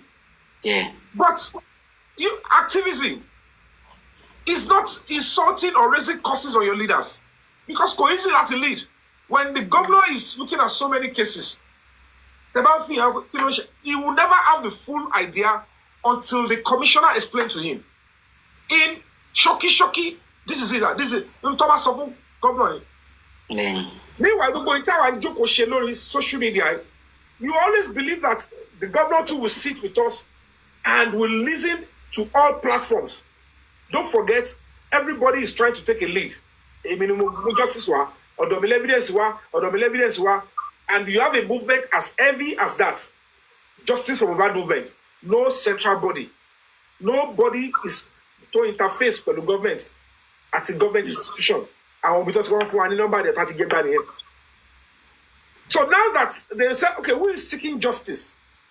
I will fair justice. Okay, okay, no problem. One, bring out justice from bad. And to come body. So whoever goes there or is invited to know number he has to be about to go for justice. Justice and got a money here because it is from there the government will know who and who is the enemy of Mohbad. I will continue to share the I know clear or anything that we okay. They don't care about the life of innocent people. It was the spirit of millions of Nigerians. No push, and the government went to assume the body of that young boy, who is also a celebrity. Yeah.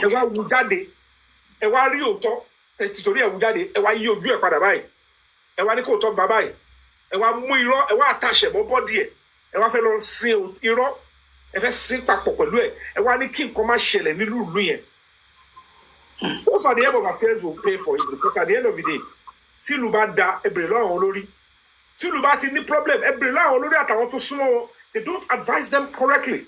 Ojú ṣáájú àwọn ọ̀rọ̀ àbẹ̀. Ṣé kilo kan aṣáájú pẹ̀lú ikú Mohbad?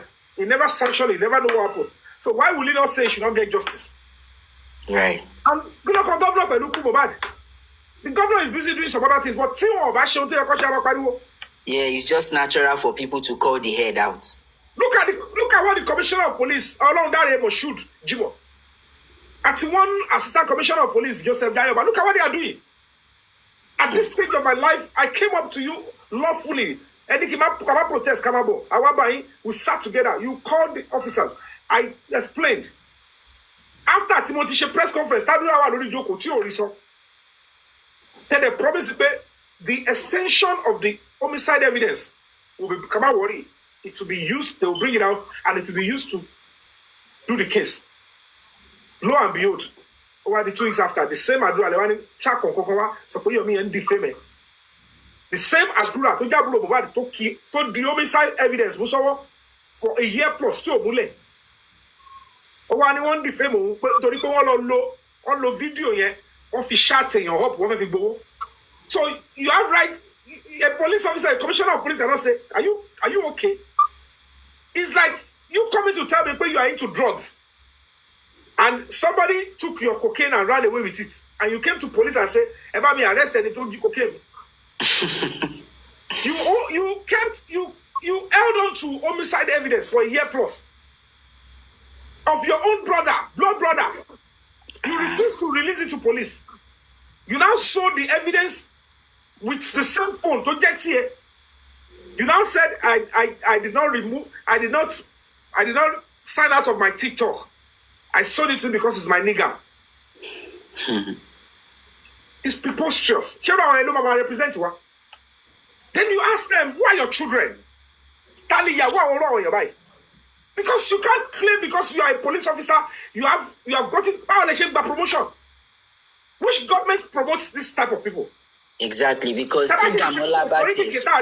this is a serious thing. So why should I be scared of you?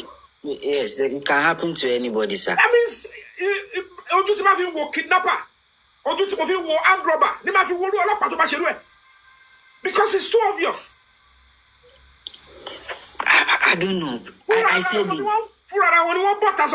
I have a video evidence of how Cynthia and my brother fought. That he pushed my brother in knock head on the floor. A police officer of that height. Is it because they don't like Nigeria and they don't regard the police institution?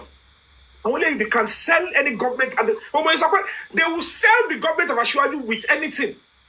What that government will go down. Thinking I want anybody. Then your bad father stage you go to party fit only loyalty is meant to be reciprocated. There is no about loyalty. Because I know what is going to happen. Tí àwọn ọlọ́pàá bá tiẹ̀ rò pé òkè wàhálà Mr. Yomi pọ̀ ojoojúmọ́ ló ń wá bí, why not show this man the full video? Let him see the content of the full video. I'm so sorry, kò ń ṣe nǹkan tí mo rò pé wà ń bẹ̀ ló wà ń bẹ̀. Ẹ rest. But no, they don't want to show this person the full video. We all know they will never show me. They don't show me. And they will never they never even want to look at the confession. Apart from the video. The confessional statement alone exactly. In homicide case. Ọlọ́pàá Rukutu lásán will who wrote this to you? Woman, come. You were in the house when Mohbad died. Money kò síbi tẹ́yìn sí tí ò tẹ́lọ̀ lọ́rùn. Ọlọ́run tó pèsè evidence yẹn, ó test àwọn kan ní pé I will give you signs that I'm in charge of this case. I'm interested. But if you want to act that you're bigger than God, let's see. Now he's giving them sign. Now, a CCTV, a threatening neighbor, a shorishi, but I am still giving you now go and send it to your family. They now sent it. That don't you think that will lead to something serious? Exactly. That's the reason. Signing your iCloud. At two bad stage, you can use zone 2. They want to start phone forensic. The next thing, they worked on it and they transferred the case back to Panti. There's people, you don't think people shouting, your will make sense to me. When I have this chronicle of activities, tó máa make sense ṣé ọ̀rọ̀ táwọn yẹn wá ń sọ lẹ́rù wá make sense ká sọ́dọ̀la ọpọlọ ẹlẹ́bí gan tó mọ̀wé tó máa ní 6 lélẹ̀ wọ́n máa ní what is this ó yà lọ ó bá débẹ̀ akọ́ báyìí pé 59 ó máa fi ẹgbàá sórí 6 bá rẹ̀ pé 59 ọ̀pọ̀ bẹ́ẹ̀ lórí social media káà bára wa ṣe justice. Sherry sir, at some point ó níbi tẹ́ bá ṣẹ́ dé I thought at this point àwọn ọlọ́pàá wọn máa they are going to wash their hands clean and come correct all of a sudden wọ́n tún dàrú again. àwọn tó wà ń jẹ náà lọ ṣe ogun yẹn èmi tí màá dákẹ́ fún wọn ọ bá lọ pé anybody àkọlà fẹ́ bara olórúkọ jẹ́ kò kàn mí I'm going to stand on what I stand on because I have a duty to my country. Èmi the first thing I see is my country.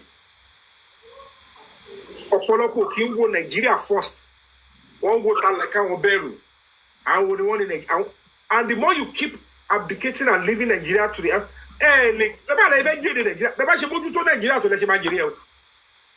Bẹ́ẹ̀ni, that's true. If you want the country to be useful to you and your children, you must play a part. Yes. You will now be listening to people. Yele sọgbà tán ìkàlọ́kọ̀ fi government ṣe and it's terrible. You understand? It's terrible. So taba woru guru àwọn taba government yẹn àwọn tó súnmọ́ èmi ni wọ́n ti gbẹ̀bọ̀dẹ̀ wọ́n mọ̀ pé kíní yìí o ó máa finish government and táwọn tó jọ ọ̀gá wọn because they allow some people to take charge. Àwọn yẹn bá ti ní down they are too arrogant. Wọ́n dẹ̀ ní sọ fún ọ̀gá títí ní ẹ̀ máa fi wọlé tó máa fi kẹnu tó máa fi fester tó máa destroy government àti ìlú yẹn. I have been able to express my loyalty to Aṣíwájú, except to my people told our yẹn he has a hand in it. That means I'm advising the wrong and I'm loyal to the wrong family. I have been able to do my part and say, sir, I came out, I did my best. And you know what I'm saying? There is no time. In terms of supporting any military leader, don't support any military leader. It's too anti-democratic for me. Because we go a lot of fear factor, human rights abuses. They destroy this country beyond repair. So, of course, they like to support any military leader coming back. No, it don't make sense to me. They don't make sense to me. I stay off. For any Nigerian to get Democrats, they will never go into that position because they want to destroy the country. But I want to quote they would want to kill it down because they don't care about the leadership. It means what he ate job sell the government out maybe I will get it here. And they will know. I know what I am doing because if not because legal was supposed to meet on Tuesday, if not because I was already here, I would have gone to Abuja and meet with the son of the president. I said, sir,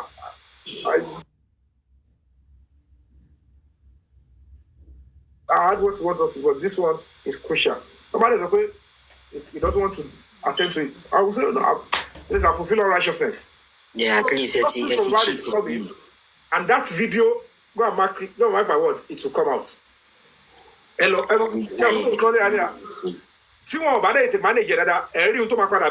Mark my word. That is when you distinguish me from all these people, including the family. So this guy, who then saw. On títí ní seconds fi lè jáde tó ti dọ́wọ́ àwọn kan táwọn ọlọ́pàá kan ti rí gbogbo ọlọ́lá ambition o àwọn èèyàn ọmọ tó ń lọ o they will only be looking for how to use it to down a government and trust me I have played my part. You see, indestructible prince. Yeah, the CP saw the full video and they knew it is a raw evidence. So if you choose to use it to destroy the government of Aṣíwájú, because èmi ti sọ tèmi ẹni tó fẹ́ jẹ gómìnà next lánàá mi ṣe. But báwo ni ọ̀rọ̀ Mohbad ṣe di politics? How did they get here? It's not yet politics. That's how politicians do. They take advantage of anything. How did Chibok girls matter turn to politics? finish the government as well, Jonathan. Jonathan, she ba won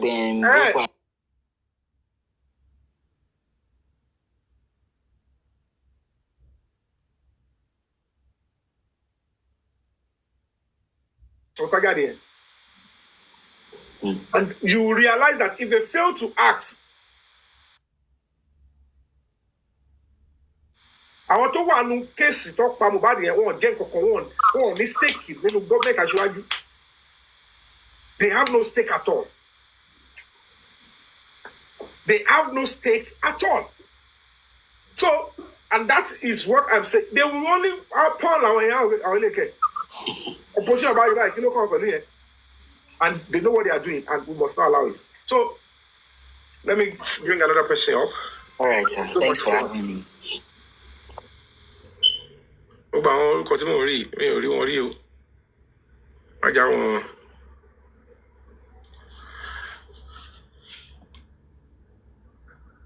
Please power tap, guys.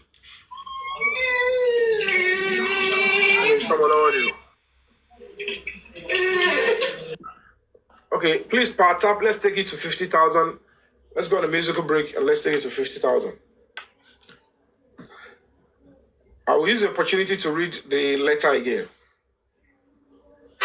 Life moves fast. So do we. Send money quickly with Remitly.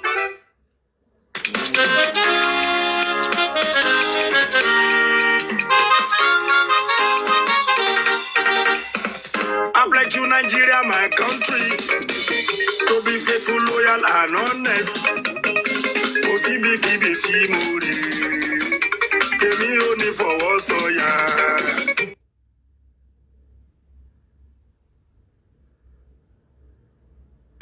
Someone Naija, my name.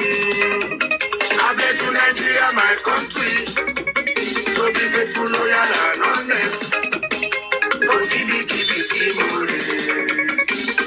Only for us, oh yeah. Someone Naija, my name. To defend our unity, uphold our honor and glory. Keep it guys. Only for us, oh yeah. Come on, Naija, my name. I pledge to Nigeria, my country, to be faithful, loyal, and honest. Keep it only for us, oh yeah. Come on, Naija, my name. To defend our unity, uphold our honor and glory. Keep it only for us, oh yeah. Come on, Naija, my name. I pledge to Nigeria, my country, to be faithful, loyal, and honest. Keep it only for us, oh yeah. Come on, Naija, my name. I never Nigeria, no. After Nigeria, ni mo ṣàyẹ̀wá. Hallelujah, bóyá lórí la máa ń ṣìyàn. Kódà tún lẹ́jọ́ nílùú tó lù kúrò ní. Ló sábà mú tábà ti kọ sí fèrè. Ló fọ́ síta nílùú Nàìjà. Kò sábà tí ò dá ó lè jẹ́jọ́ èbúrúkú. Ó ṣe jọba àdúgbò ṣe tí ìkọ̀rọ̀ yàrá. Táwọn alátìlẹyìn ló lágbára jù níjọba. Ànáfẹ́ Nàìjíríà ló, afẹ́ Nàìjíríà ní ìwà. Hallelujah, bóyá lórí la máa ń ṣìyàn o. Ó dẹ̀tún lẹ́jọ́ nílùú tó lù kúrò mí. Ló sàpamọ́ tábà ti bọ́ sí fèrè. Ló bọ́ síta nílùú Nàìjà. Kò sábà tí ò dá ó lè jẹ́jọ́ èbúrúkú. Ó ṣe jọba àlù, ó ṣe tí ìkọ̀rọ̀ yàrá. Táwọn alátìlẹyìn ló lágbára ìjọba. Olórí jẹ́ ní Nàìjà o, tìbílẹ̀ ni, tìpínlẹ̀ ni, orílẹ̀-èdè ni, olórí jẹ́ ní ìlú Nàìjà. Ìmí àṣẹ dáadáa, á kú kó ṣe délẹ̀ o. Ìmí ò ní ṣe dáadáa tó rórí sí sáàni wa. Àtẹ̀tọ́ ṣe díẹ̀ àtẹ̀yìn tí ò ṣe rárá. Ìlú bá kígbe wípé jọba rúwẹ̀ ò dá. Èmi ò ní sọ́rùwẹ̀ torí pé mi ò rí wọn tán. Kò sábà tí ò dá ó lè jẹ́jọ́ èbúrúkú. Bó ṣe jọba ìlú, bó ṣe ti ìkọ̀rọ̀ yàrá. Táwọn alátìlẹyìn ló lágbára jù níjọba. Àní mo máa ń jà ní Nàìjà o, tìbílẹ̀.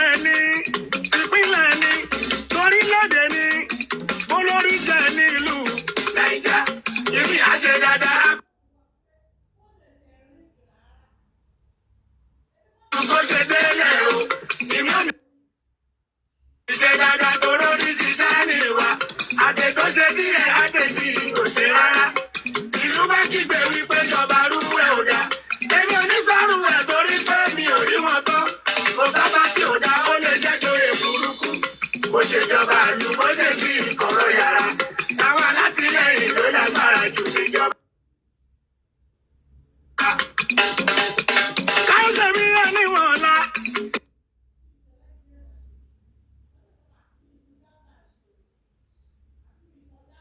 Èèyàn mọ̀lá. Káyọ̀ tó tán káyé lè dọ́gba. Torí bá ṣe ìdájẹ́ kan lọ fi síbi kan. Tọ́mọ tọ́tọ̀ wà lọ́kọ̀ kí ẹ bá mọ̀ yín. Ìgbà tí olóla tọ́mọ yín lọ́jọ́ ọ̀la. Bí síkírítì tó máa ma fa ló bá yín. Ní ti Boko Haram tó ju àdólóró. Káyọ̀ mi yẹ ní mọ̀ọ́lá. Èèyàn mọ̀lá.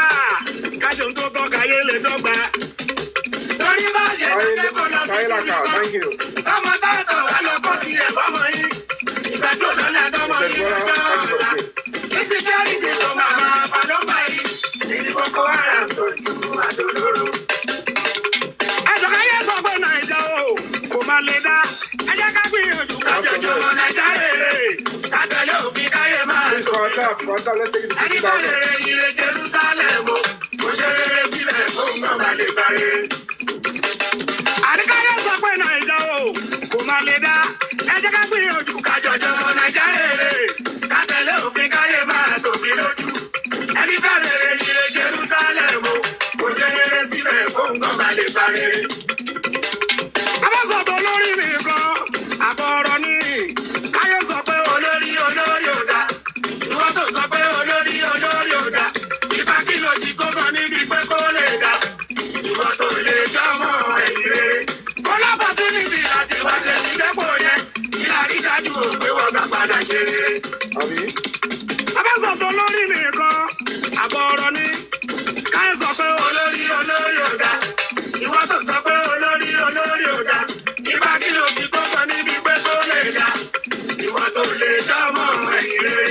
Ọlọ́pọ̀túnìtì láti wá ṣe sídẹ́pọ̀ yẹn. Ìlàrí dájú ò pé wọ́n gbà padà ṣe rere. Nǹkan kékeré máa ní. Nǹkan kékeré ló kọ́ bá wa ní Nàìjà. Káyé gbarúfin sínú agbófinró kò dá. Káyé má máa láwọn agbófinró ò dá.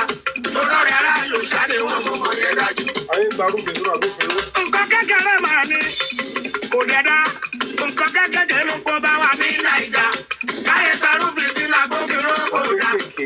Káyé má máa láwọn agbófinró ò dá. Tó lọ́rẹ̀ aráàlú ṣáde wọn mọ̀ mọ̀ yẹn dájú. Aláìbìkítà ló kọ́ bá wa ní Nàìjà. Káyé gbarúfin sínú oníbodè má kò dá. Káyé má máa láwọn oníbodè náà ò dá. Kò sálábọ̀dè nínú oníbodè tiwa. Àìbìkítà ló kọ́ bá wa ní Nàìjà. Káyé gbarúfin sínú oníbodè má kò dá. Káyé má máa láwọn oníbodè náà ò dá. Kò sálábọ̀dè nínú oníbodè tiwa. Nigeria go better. Nigeria go good. Nigeria go better. Nigeria go good. Nigeria go better. Yes, so Nigeria go better. Nigeria will get better if we work hard, if we do the best we can to ensure that this country works well for all of us and we are able to stand firm and stand right by what is right. Of course, and don't forget we have a duty, we have a role to play to ensure that this country works for everyone. I'm going to be reading the letter that was actually submitted yesterday. It was submitted yesterday at the Nigerian Embassy. The letter was addressed to the President of Nigeria, our father, our leader. Of course, we want to believe that the ambassador will do the right thing by passing it over to the President of Nigeria. So I'm going to be reading it. And it does. Asiwaju Bola Ahmed Tinubu, President and Commander-in-Chief of the Armed Forces, Federal Republic of Nigeria. Asurok, Abuja, through Nigerian Ambassador to United Kingdom, Nigerian Embassy, London. Dear Ashwaju, Mohbad murder video evidence aimed to ruin the chances of APC and candidates in next election. We see the huge economic steps and risk you're making to achieve permanent economic growth of Nigeria. We hope and pray it yields positively in good time for the benefit of all Nigerians. I am, however, calling your attention to Mohbad's case, sir. A new lead in form of video evidence purportedly showing how the late hip-hop sensational artist Ilerioluwa Promise Oladimeji Aloba, also known as Mohbad, was murdered in his home, surfaced in part and has been brought to the attention of the Lagos State Police Command Headquarters and the Zonal Police Headquarters, respectively, since December 2024. Sadly, it is looking like there is an order from above to shield the murderers, wherein the police has been instructed to avoid the video evidence and blatantly rubbed the mud of injustice on the demanding public. And with this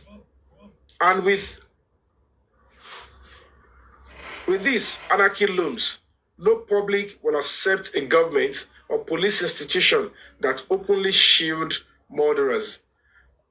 The sad video evidence came with a homicide confession and eyewitness account via the TikTok handle of the younger brother of Mohbad by the name Abdullah Shedrack Aloba. He in turn accused another credible eyewitness and friend of the deceased as the impersonator, one Damola Ainde Abib Idowu, who he claimed gained illegal access to the phone he sold to him, controlled his TikTok account he left on the phone, sent the video evidence that has sat in his phone for months out. No single evidence of this was provided or proven. The full uncensored video is likely to be leaked at crucial moment, penultimate next election, and the whole cover-up will be strongly linked to your name or influenced by your political enemies. They are indirectly pushing that narrative as you speak. And at that point, nobody should underestimate the power of the people.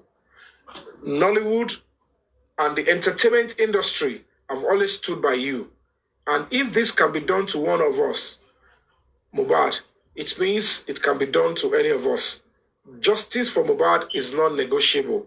The youths are observing, the students' union are expectant, the Nigerian Bar Association are watching, the industry is waiting, and the world is also watching. Kindly use your good office to intervene promptly and give us justice for Mohbad. Thank you for your usual humility and listening ears.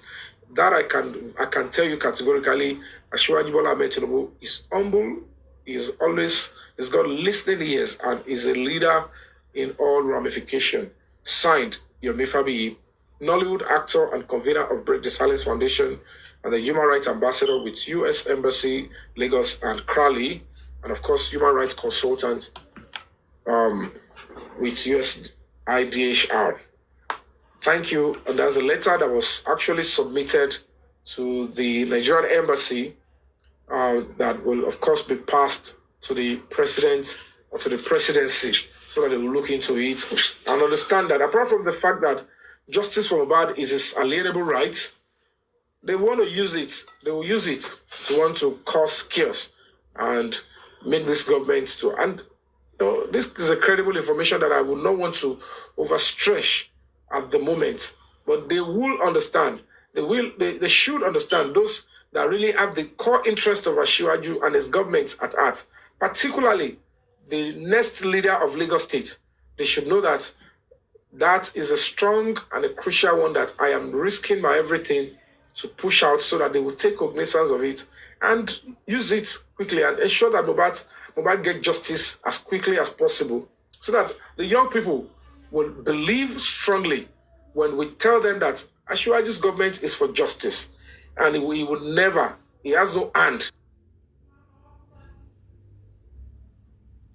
in denying Mohbad justice. But they are still making it look like, some are making it look like that it is influence that is denying Mohbad justice. That go and check.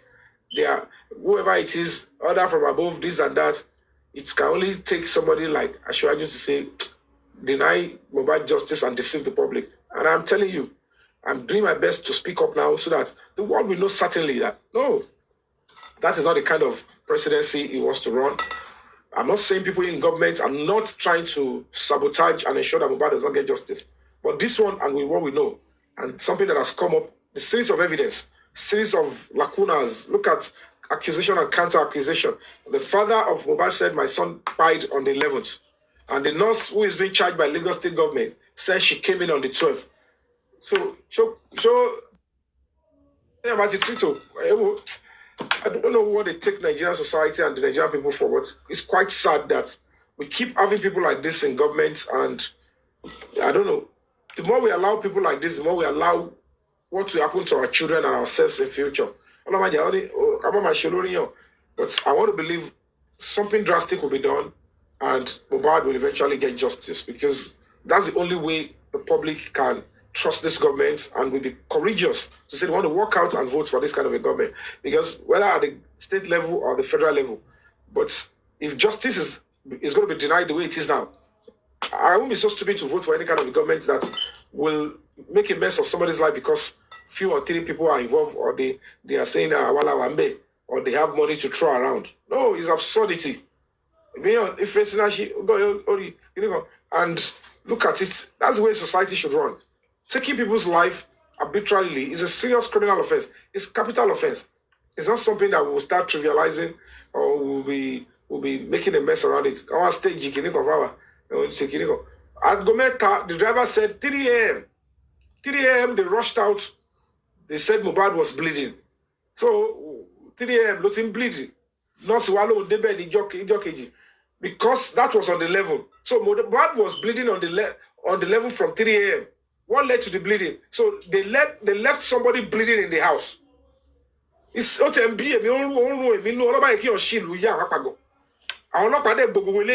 cover.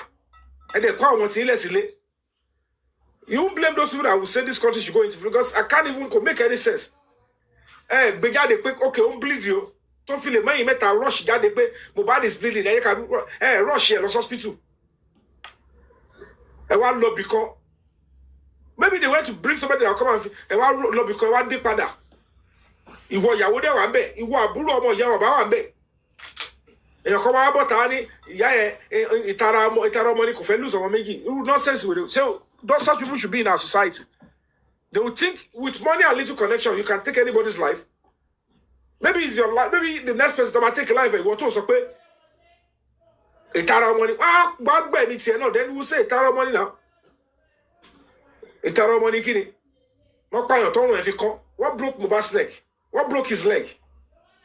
All those people in the house, bring them to book. Bring all of them to book. Whoever sanctioned it, bring them to book.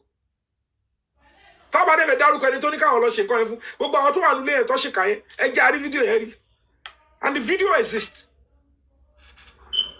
It will come out. And trust me, it will come out. Because there is no two ways about it. It will come out.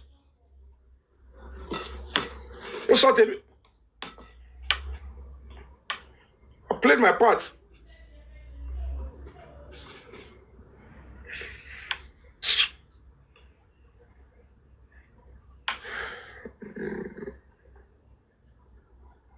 Please power tap, guys. You are 40,000. Later.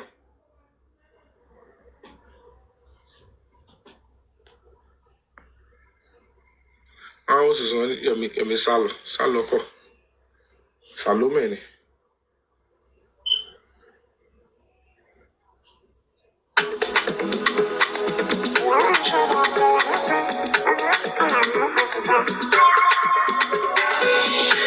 Waiting be this one like this. Been through many things, many gist. Bye, Zero. I still find my peace. Bákan náà wà ó. Báwo ni a kó àná? Yama. Sọ́wọ́n Yama. Pátá pupa. Àwọn yín pátá pupa wọn ti wà lẹ́gbẹ̀ẹ́ mi kan. Bí ẹyẹ kó àjọ lórí ẹbí sì ni. Àwọn yín Rakatia. Àwọn yín Rakatia. Mẹ́sì. Àwọn pípọ̀ náà rẹ̀ ní báwọn tó sọ. Wọ́n dẹ̀ rí. The government, the government will do the right thing eventually because if it's on Kuba job or Nijoba. Because even at the end of the day, we'll see big job by see other side of Bashele. You cannot guarantee that these people will even come out and defend the government or even vote for the government. Bring the government here down. They are waiting for for the public to just switch on this government. Come back a case of bad. You want to switch against the government in federal and state level. I want to reward you case to lead to make sure that this government go down. You'll be shocked. I don't know how they will think artists to be so courageous to want to fight for this kind of a government. When look at Shebo and Shakoda now. We are all adults, we know what is going on. Look at what the way they I don't know. People just loyal to a government that is there so that this country can move forward. They will keep trying to figure out how to bring one government down so that they can have a say in another government at the expense of Nigerians. What is there in giving the young boy justice? Oh, I may like your joy in the mortuary. I'm adding justice ever Kobale. On share size. On share size. What happened to them? Gifted.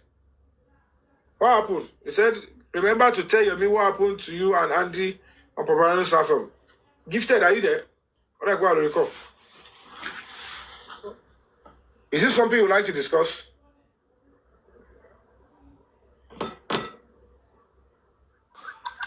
Yeah, yes, sir. Shame me, sir. I'm with you. It's not a big deal.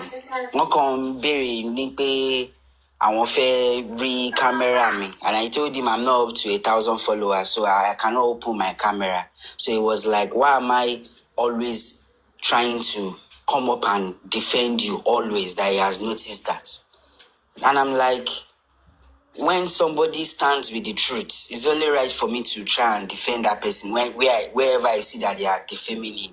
And he said, okay, he went down.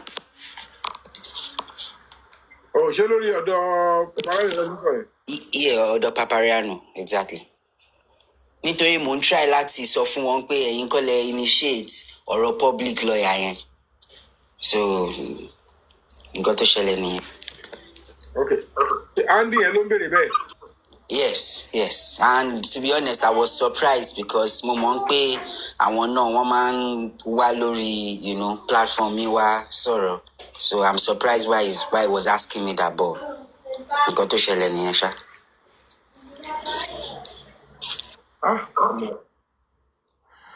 Badia Lokusha. Hello, I've spoken to my God. Hello, call Bemi, boy in Bemi shadow. I listen to God when they ask me to do things. But thing about strong, some things are not worth it at all. Some people I call back with but like I said, they should all enjoy whatever they are doing for the time being. See activities being communicated well. They are not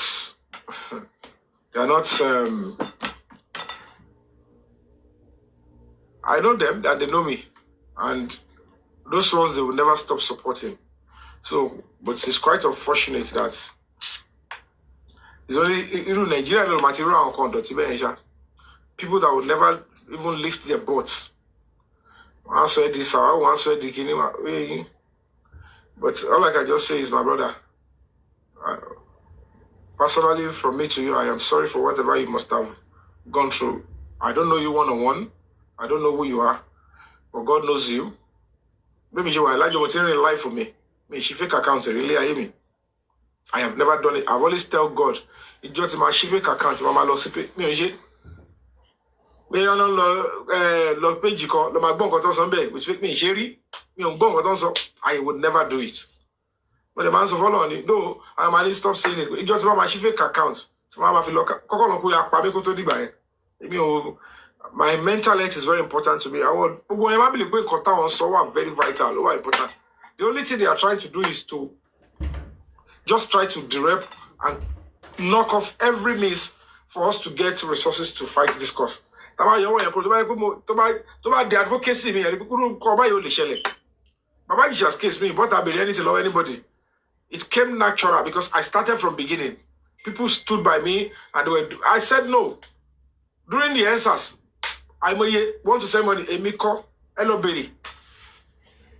They saw me at the forefront. Be like, no, don't bring any money to me. I'm just doing what I want to do to help my country. Me wala to fight any government. Lo fi jẹ́ pé gbà tí àwọn kan tán ajaka yẹn tó wọlé tán ló fẹ́ bẹ̀rẹ̀ Tinubu gate, Obasa gate. I stood my ground and I fought them and they turned to my enemy. Not a protest. Money kidi and Shensa Sembe and never bẹ̀rẹ̀ Tinubu gate. Mo pariwo mo ṣe gbọ́ ẹ̀. And I let know. Go and meet your colleague too. You are the only artist that is coming here every day. I said, you are mixing me up. How many actors do you see are neck deep into human rights where I am? If I accept it, be tell me your lie, you need me, she oníṣẹ́ mi ṣe kọtí Ọlọ́run ò kọ́wọ́ mi àbí tí ó rọ̀ mí lọ́rùn. Wọ́n kọ́ wá fẹ́ máa gbé ṣòkòtò sábẹ́ẹ̀dì. Wọ́n fẹ́ máa ṣe fídíò kọ́ máa pa yín lẹ́rìn kọ́ máa ní likes kọ́ máa ní gbogbo ẹ̀. I will speak human rights. If he gives me likes, good. If he gives me, that's the only thing I will be saying. But my video tí mo ti lè ṣe, tí mo máa sọ̀rọ̀ sábẹ́ẹ̀ tí mo máa post táwọn ẹ̀ máa like ẹ̀ pé Yomi, I am funny naturally. Come and meet me personally, you know I'm very funny. Mi ò ráyè máa rojọ́ yàn kiri máa gossip, máa bá tèèyàn jẹ́. Mi ò mọ̀ ṣe. Mi ń lọlé ológun lọ máa dárúkọ yàn pé kiri kan kòlòkòlò láìsí ẹ̀ mi ò mọ̀ ṣe. I will only pray for myself. Pastor, pray for me, and I will talk about myself. You know, right as I get lucky. So it's quite unfortunate. I don't know this person gifted. I've never seen your face before. I don't think have we ever spoken in the DM before. So whatever you're doing what is on your mind. Expander, I think I've spoken to him on video severally. So Atira, Motiwa, you can say Atifojira. Yeah, I'm just whoever is doing whatever they are doing because they are adults and they follow their conscience. So sorry, my brother. I will only apologize because whatever you are facing or they are doing to you is because of me. So I'm sorry in advance. Please, I tender my unreserved apology for whatever you might have been going through. Please, I apologize. Please, power time. Oh, like say me, I know they see. Let's say I know the year. Which kind of person do you want? Oh, waiting be this one like this. Pretty vanity. That I Genesis. I be dealing with family. Survivor. You need back. Money chaser. Faster than the bullet. Flying like the rocket. Batman we never rest. In South and the West. Faster than the car. Faster than the Benz, you could level so bad vibes on the ground. Reading my sound, I'm so bad I used to look at them with them to the car. They won't say your teacher, they want to tell your teacher. Before you are man, oh my nigga, you go deal when I no get ginger. Oh my nigga, you go deal when I no get rubber. Cause my mama be praying for me, say make I get it. Oh my baby, say you go there before my soul let it.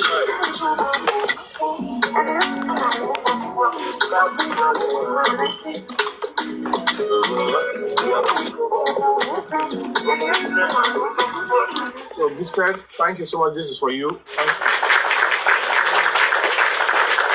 you for what you do. Thank you. I apologize for any insults or whatever stress must have been for. It shall be counted for you, my brother. Once again, this is for you. Thank you, sir. Thank you. All right, success. Can I mute your mic? Success, are you there?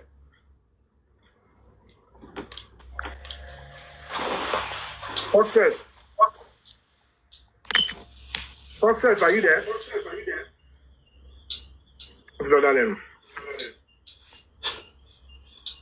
All right, my brother Leon.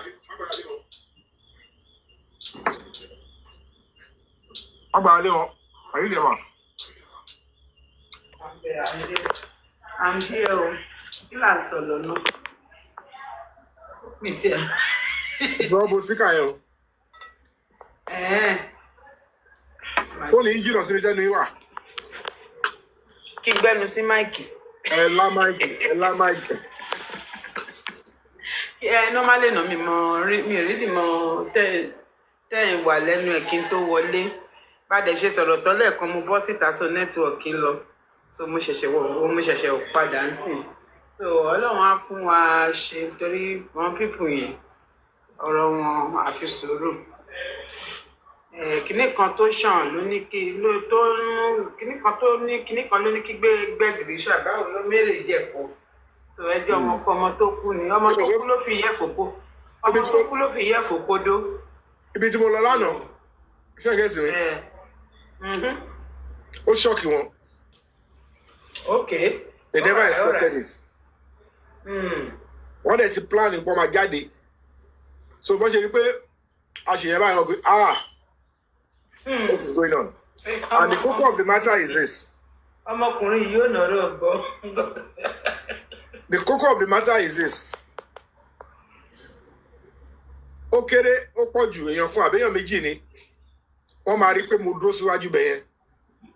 And everything I was talking there was not about me. Òtí yẹn. And the question is, gbogbo ẹ̀yin tẹ́lẹ̀ wá ń jà tẹ́wà pẹ̀lú bàbá yìí. Pàápàá ẹ̀yin tẹ́lẹ̀ wà ní UK. Kẹ́nu yàrá yín tẹ́tí sọ̀rọ̀ yẹn lẹ́nu kó máa ti gbọ́ bẹ́tà ni. Àbí tẹ́ bá dó sínú iwájú bí tí mo wà yẹn. Tẹ́ bá sọ mẹ́sàn máa gbọ́ àbí wọn gbọ́.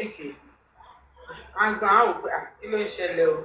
But wọ́n criticize ara wọn pé kí ló dé tá àti ẹ̀gbẹ́rù gbèsè. See, understand? Social media. And it's because you have so many unrealistic, horrible people, walking around. One thing is this: very shortly, the truth will be out. The video will be out. After.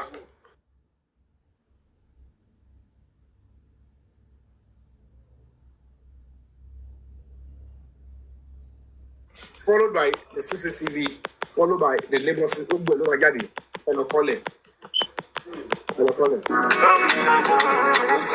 All right, Senator Expander, you can unmute your mic. Thank you, man. Thank you, man. Oh, you need to mic.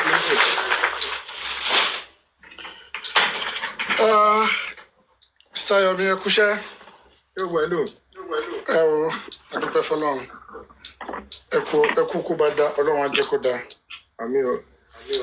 See, like I said this morning, lọ́dọ̀ olórí ẹbí pé ṣé ọ̀rọ̀ tó wà nílẹ̀ yìí ẹni tó burú mọ́ gẹ́gẹ́ bí àṣà àwọn bàbá wa. Ẹni tó máa sọ fún ló wà. Ẹni burú mọ́ ẹni tó máa sọ fún ló ń wá. And like I said, again disappointed again. Kí a rí pé Mr. Joseph Aloba àwọn ló tún ṣì ń lo statement pé ọ̀rọ̀ ti dé federal àwọn náà pé òun ọ̀ránṣẹ́ pé pátápupa o. Wọ́n á wò pé ṣé fracas ni bàbá ìgangan fẹ́ máa ṣe ni. Ọ̀n kanra ni. Mo mọ àmọ́ ń bọ̀ àbí wọ́n really wà justice. Okay, now the question is this, or my explanation is this. Ṣé gbogbo wọn ò sí ìlú? About 2-3 weeks ago, for a whole week, to different papers, tí wọ́n ń gbé open letter to the Mr. President. Àbí federal tó ń sọ pé ó ti dá sí yìí, ìgbésẹ̀ wo làwọn gbé tí federal fi dá sí?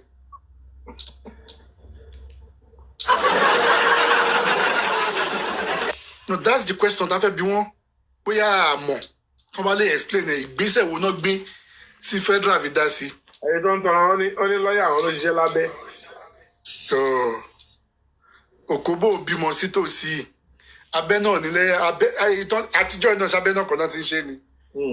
Iṣẹ́ kí ló Òkóbó wọn ṣe lábẹ́ látijọ́ yìí. But we could see what the what is it called, Break the Silence Foundation àárín nǹkan tó ń ṣe àwọn òṣè tí wọ́n lábẹ́ ìta gbangba ni. Nígbà téèyàn gbé open letter fún Mr. President sínú Daily News tí ò ń ṣe méjì tí ò ń ṣe mẹ́ta for a whole week different days ẹ wá sọ pé wọn ò ní rí ẹ wá ní wọn ò ní dá sí. Yet you are àwọn oníkẹ́ni kankan máa take credit even if you want to take the credit ṣó yẹ kẹ́tù máa wá sọ pé ẹ̀yin náà pé wọn pé pátápópá. Mi ì gbọ́ nílé ayé mi. You know, it's uncalled for, very very uncalled for. So mi pe gbogbo àwọn tó ń tẹ̀lé wọn tó ń ṣe fracas tí wọ́n ń bú àwọn èèyàn tó ń ṣépè fáwọn èèyàn ẹ̀ ń support ẹ̀ nìyẹn then if you can be saying such láàrin gbogbo wọn bẹ́ẹ̀ so how much more if you are not there what then can they not say? What can they not? Àwọn tó tiẹ̀ jókòó tó sọ bẹ́ẹ̀ fún gan it gave me an opportunity to look at and say what is the rationale, what is the caliber àwọn tó sọ lọ́wọ́. Exactly. Ṣé a jẹ́ a profound èèyàn tó wà knowledgeable, just a professor, a doctor, a qualified person ló máa sọ rẹ̀ fún pé excuse me are you kidding us? I don't know. Honestly, that statement nìkan ó sì ń bá fún mi pé ìbúlàwà jásí ìbúlàwà bára wa dé. Wọ́n ti rò wá làwọn important tó yẹ ti president làwọn ṣáwọn community president ẹ̀yin tẹ́lẹ̀ kọ́ lẹ́tà tó dá yín lò èmi ṣiṣẹ́ sọ́lọ́pàá ń dá mi lò it's because ó sì ń fi wéra wọn ó sì ẹ mọ̀ it's quite unfortunate that ọ̀yọ́ lójú wọn fi ríran wọ́n mọ̀ even at all of that wọ́n lọ ṣe dá ogun wa àwọn ọ̀pọ̀lọpọ̀ bó ṣe ní Nàìjíríà nìyẹn nítorí ṣe fún amúbí ẹrú. Even at all of that say kí àwa sọ pé gbogbo wa ẹ àfẹ́gbọ́nà kan náà o ṣó wá fa èébú ṣó wá fàjà ni. Ṣó sọ the competition. Ṣó wá fàjà ni ṣó di competition ni. Like you just said, look at where you went yesterday, Nigerian House.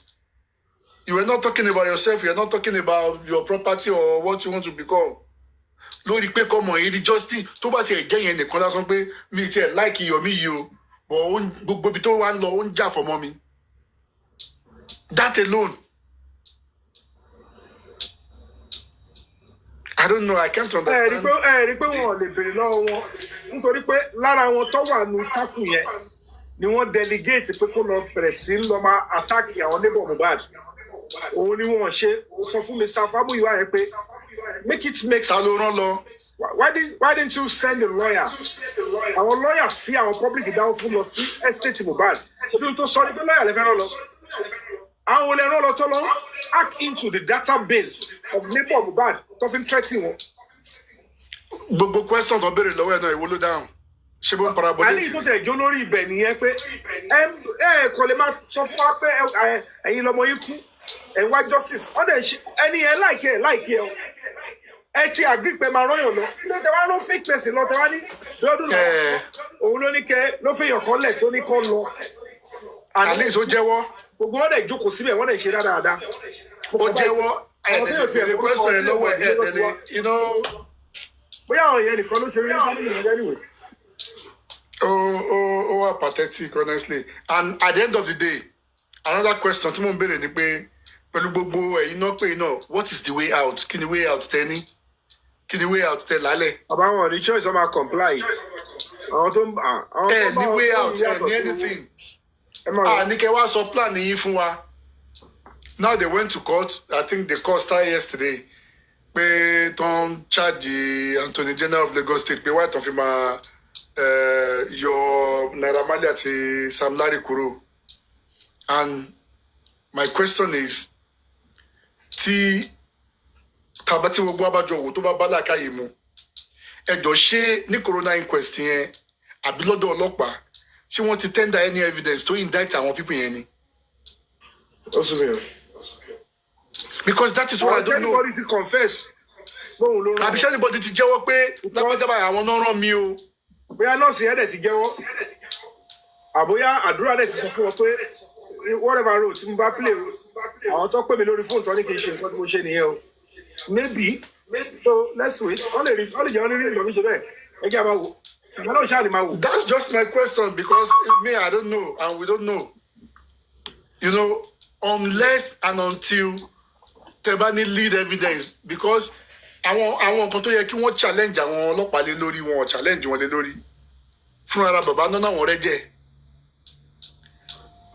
àbúrò ẹ̀ Mohbad lóhùn rẹ́ jẹ́ ẹ̀jẹ̀ tí bàbá Mohbad ń sọ yẹn kí Wùnmí wá jáde wá sọ pé bẹ́ẹ̀ kọ́ ẹ jọ̀ọ́ ṣé wọ́n tẹ́ndà ọ̀rọ̀ yẹn as a lead even níwájú magistrate ní coroner inquest. These are the things tó yẹ kẹjà fún. First lawyer, second lawyer, third son, none of them. àní ìtí ó tiẹ̀ wá wá yìí èyí tó wá yìí ṣe ń gbọ́dọ̀ mi 3 seconds video 3 seconds video èyí tó wá látọwọ́ Bukky kí ló tó ṣiṣẹ́ lórí ẹ̀. Ètò wa látọ̀dọ̀ owó ní kókó. ìyẹn kọ́ exactly ìyẹn náà kọ́. Tán ló mọ̀ bẹ dání ń bẹ̀ tán náà wọ́n dẹ̀ ti fún bàbá. tọ́lá ìyẹn mọ̀ bẹ dání tó wá fẹ́ àtàkì Mohbad. Coroner inquest tó dẹ̀ tí ìparí ńgbà tí gbogbo eléyìí ṣẹlẹ̀ ṣe wá tender as a new lead as evidence. Okay, Bíntín ni owó ní kókó Bíntín. Sorry Bíntín náà owó ní kókó sorry owó ní kókó látọ̀dọ̀ Bíntín. ẹ mọ̀ pé ṣé ẹ bí àwọn tó kóra àwọn jọ síbẹ̀ yẹn tó ń ṣe bálàbálà yẹn ẹ̀yin tẹ́ fún wọn ní ẹ wo ẹ̀ lè fẹ́ ru wọn ẹ kù ní society jàre. God. ànígbà tó máa parí ọ̀rọ̀ Honestly. ní ọ́fẹ́lì sí mi lánàá wọn lọ wá ní pé àwọn ọlọ́pàá sọ fáwọn pé kéèsì tí ó wà zone 2 òun ṣe ń pa ọ̀rọ̀ Mohbad pé so ibẹ̀ làwọn ti wò pé onírọ́ ni wọ́n wò pé so kéèsì pé wọ́n fẹ́ lù mí jìbìtì lọ́sẹ̀ invite ẹ̀yin wá. sí zone 2 tán ti gbé Dàmọ́lá zone 2 tán ti gbé àdúrà. wọ́n ní ẹ̀yin lọ́tẹ̀ tí wọ́n ń tẹ̀kọ́ ń deceive àwọn tó ń tẹ̀lé yín so kò ṣe kéèsì Mohbad ló wá ní kó transfer kéèsì yẹn padà síbi tí wọ́n ti ń ṣe kéèsì Mohbad kò dẹ́ ṣe kéèsì Mohbad lọ́yẹ̀ pé náà ṣe transfer padà sí wọ́n dẹ̀ pè mí wá bẹ́ẹ̀ alágùn àbíbo nìyẹn jẹ́. God. It's quite terrible. Wọ́n lè jókòó síbẹ̀ wọ́n ṣe ẹlẹ́yà wọ́n tún ní kiri wọ́n kàn sẹ́nu bọ́ ní ìlú àwọn ìlú báyìí pé ṣáwọn ilé ìròyìn àwọn tẹ̀sí fọ́nà la ṣé torí pé àkọ́rí pé mo á rùjọ́ lórí TikTok mo ṣe gbẹ̀ ohun tó gbà ni mò ń fún ni desperate situation will require desperate action èmi ò lè kò sí bẹ́ẹ̀ fẹ́ jarú kéèsì bó ìwà yìí ibi tí àwọn èèyàn ti ní fresh tó pọ̀ jù wọ́n kóra àwọn jọ òun lórí TikTok yìí tó o máa le fún mi kí wọ́n sọ pé èmi ni báyìí ìfẹ́ kéèyàn kan ṣọwọ́ lára mi ìfẹ́ kan insult mi káwọn kan sọ wọ́n máa dragi ọmọ ẹ̀ tó dragi yẹn ẹ káàbọ̀ òótọ́ lè máa ṣe tí wọ́n fi parí justice for Mohbad. Bàbá QH radio tí ò bu bàbá rí tí ò dẹ̀ bẹ́ẹ̀ bu tí ò ṣe anything ṣé wọn drag ẹ̀ ṣé wọn bu ṣé wọn yàkàyàkà ẹ̀. bóyá lè rò bóyá ń ṣe ségesè kẹmọ ọmọ ọba yẹn ṣe gbòòfò. over 9 million naira ni bàbá mú kúrò ní QH radio ní gbogbo gbà tó ń lọ over 9 million naira. wọ́n bú máa yẹn. èmi tẹ́bi fi èkó sílẹ̀ lọ sí Ghana lọ ṣe ọ̀rọ̀ Mohbad. bàbá wà bẹ́ẹ̀ bàbá ò lè sọ pé kọ́ máa bu o. bàbá ò lè ní a pé ẹyọ máa yí sọ́tọ̀ o. bẹ́ẹ̀ tẹ̀ láìka àwọn yòókù. ànémi tí mo lọ láti Èkó mo lọ almost 3 to 4 days lọ sí Ghana ní èdè Ghana rè láì fọsẹ̀ tí máa dán Ghana nìyẹn. ṣé ẹ gẹ́sì mi tí mo dára mi láàmú lọ ṣe wàhálà lọ at the end of the day ṣé ọ sọ wọ appearance mi àbọ̀ sọ wọ́n anything wọ́n lọ́rọ̀ Mohbad kémi wa ni mo bú kémi wa máa bú QH lórí ẹ̀ fún. ẹ̀yin tẹ́ jọrọ ń bẹ tẹ́ jẹ everything bẹ́ẹ̀ ẹ̀yin lẹ tí wọ́n ná tó wá ń bu ní ó ń bu torí tí lẹ lè issue not even a statement pé don't say otherwise to this man o. ẹ wí gbogbo ẹ máa tó yẹ wé if the federal government intervene wọ́n máa pe àwọn parties kan bí pé ọ̀rọ̀ kan láti ìbẹ̀rẹ̀ pẹ̀pẹ̀ okay what's going on wọ́n mọ̀ pé àwọn yẹn professionals làwọn yẹn èmi ò sínú ilé Mohbad mi ò wá sí Mohbad kú mi ò anything I'm only trying to lend my voice and say ẹjọba ẹ fún ẹni ní justice so ẹ̀yin tẹ́ mọ̀ ń pa ẹ̀ lọ́ máa wọ́ọ̀dì kì í ṣe mi. Láwọn ò ń ṣe ìjọba oní jìbìtì àbò onímọ̀nà fìkì. Àwọn máa lọ straight ibi tọ́rọ̀ kan ni. So they don't know the difference. Kọ̀ọ̀kan yé wọn. I don't know who is advising them. I don't know why they are seeing me as competition. I don't know why they think I am here for glory. Get the justice woman, they don't have glory, and pin glory láàrin ara yín. Ọlọ́run ló pin glory. Èmi ò wá èrò. I'm looking for progress, justice. Àwọn tó ń pín èrò, tó ń pín àwọn wá èrò, àwọn wá glory. Tó máa lọ jẹ́ orúkọ tí mo ní. Mo èdè síwájú bẹ́ẹ̀ ó yàtọ̀. Bẹ́ẹ̀ bá dúró, bẹ́ẹ̀ lómi bá pariwo, tẹ́mi máa pariwo tí máa dúró sọ tẹ́mi nìkan máa dá ṣe. Ẹlòmí máa ní èrò 3-5 million kó tó lè sọ kó tó gbọ́. Tó ń jí ló yàtọ̀ síra wọn. So they are wọ́n fẹ́ gbéjẹ́ fórí ni. So ẹ fi wọ́n lẹ̀ sí gbogbo pátákó tó ń ṣe yẹn. Torí gbogbo ọ̀nà ọ̀rọ̀ tó ń sọ kìíní kan òun ni wọ́n pè àwọn ni wọ́n pè ẹ wo orú yẹn lẹ́nu wọn. Àwọn ni wọ́n pè lẹ́nu bàbá yẹn tó ń jà fún mọ̀ ẹ̀. Àwọn tó ti ń tẹ̀lé wọn yẹn tí orí sẹ́ẹ̀kì gbogbo yẹn. Wọ́n lọ ọkọ̀ oríire. Ẹ ti understand? So absurd. Iṣẹ́ rí sá. Ẹ̀yin náà ẹ gbọ́ àwọn submissions àná yẹn. Stagnant submissions, dumb submissions. Mo ń bá àwọn submissions yẹn lánàá. Ó dàbí pé ó ń lo IQ mi. I'm like, kí ni gbogbo eléyìí? Bàbá, nǹkan tẹ mú wá yẹn, mo máa sùn dáadáa lálẹ́. I'm like, what is this? Is this a submission? How is this going to lead us to the path of justice for Mohbad? Ẹ̀yin tẹ́ ló ń gbọ́ ni, ẹ̀yin tẹ́ ń gbọ́ ni, ajẹ́ kó máa fún wàhálà. I don't get it. Ṣé kí n má purọ́ fún yín? Ṣé rí federal tán ló dá sí yẹn? Wọn ò lè jáde wá sọ ohun tó ń ṣẹlẹ̀ ni. It's against them. Because àṣírí wọn máa tú. Tẹ́lẹ̀ nǹkan. Àwọn DSS máa wọnú wọn máa tọwọ́ bọ kéèsì yẹn. Gbogbo àwọn eléyìí tó ń ṣeré gbogbo àwọn àdúrà yẹn gbọ́. Àṣírí wọn ń so. Wọ́n sáwọ́ bí ní federal government ṣe dá sí sí. Wọ́n sáwọ́ ní òkè. Wọ́n wà ní South Africa, wọ́n wà ní Taiwan. Wọ́n máa jáde. Ẹ máa wò wọ́n.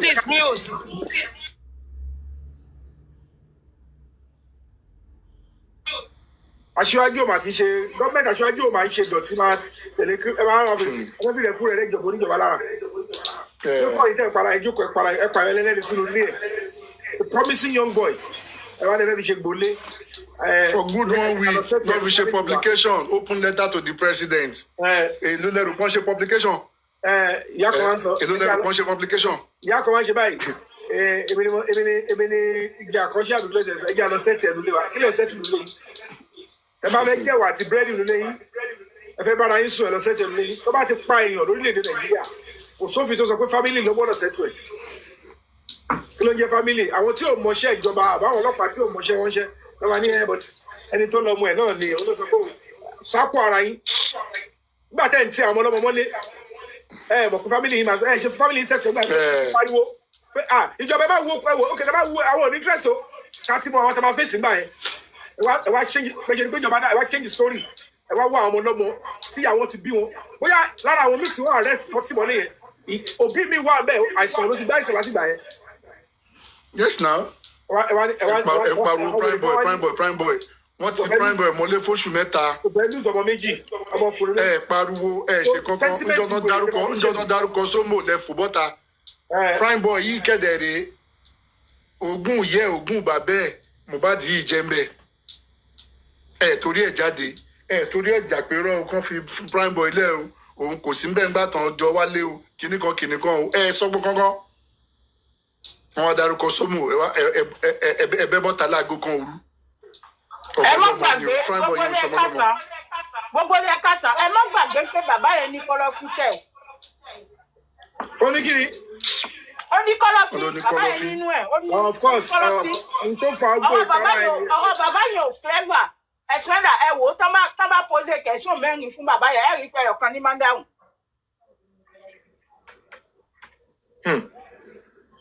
Ẹ rí pé ọ̀kan ní máa ń dáhùn kò kí ń dáhùn gbogbo kẹ̀sùn.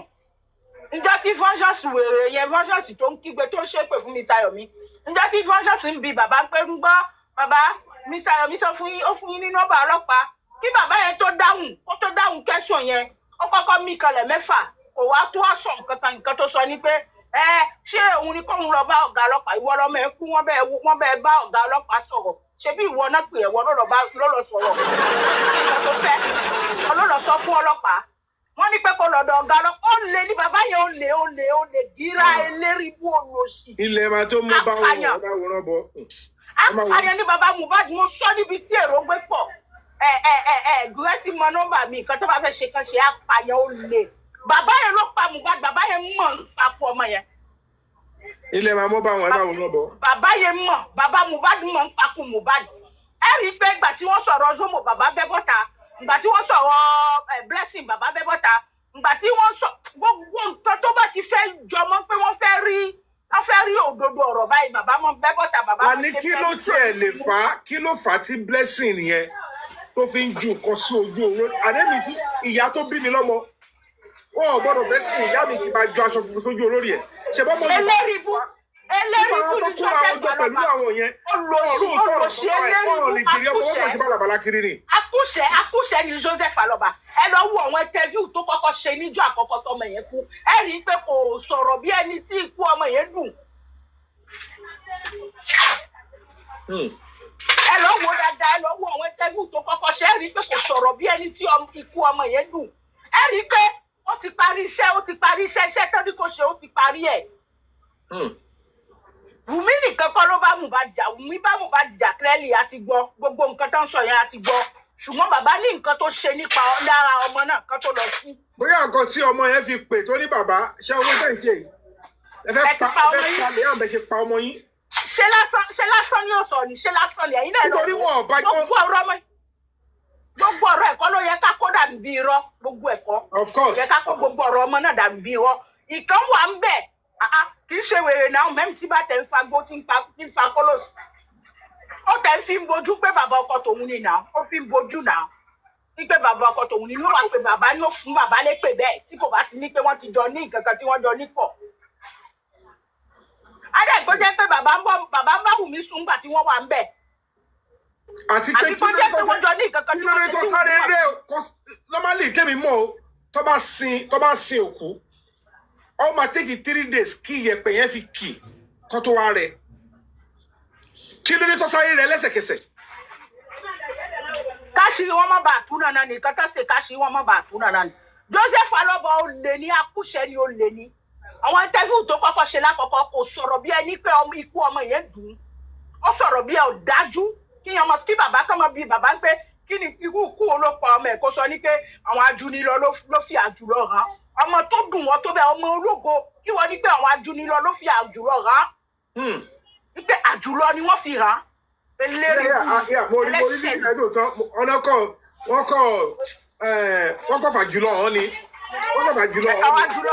wọ́n ní àwọn pé àjùlọ ni wọ́n fi hàn ṣé ó yẹ kí bàbá sọ bẹ́ẹ̀ bàbá wèrè òun gangan ló kó àwọn public sínú àìnílè sùn kò bá tilẹ̀ kí ló kàn wá ní fámìlì wọn. àbí.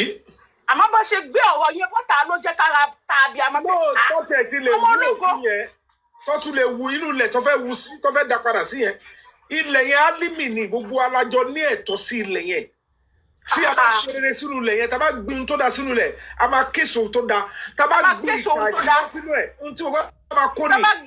tí wọ́n bá gbé ọmọ yẹn padà sínú ilẹ̀ láì fún ọmọ yẹn jọ sí òdodo wàláì gbogbo ìdílé wọn ló máa parun. àmín.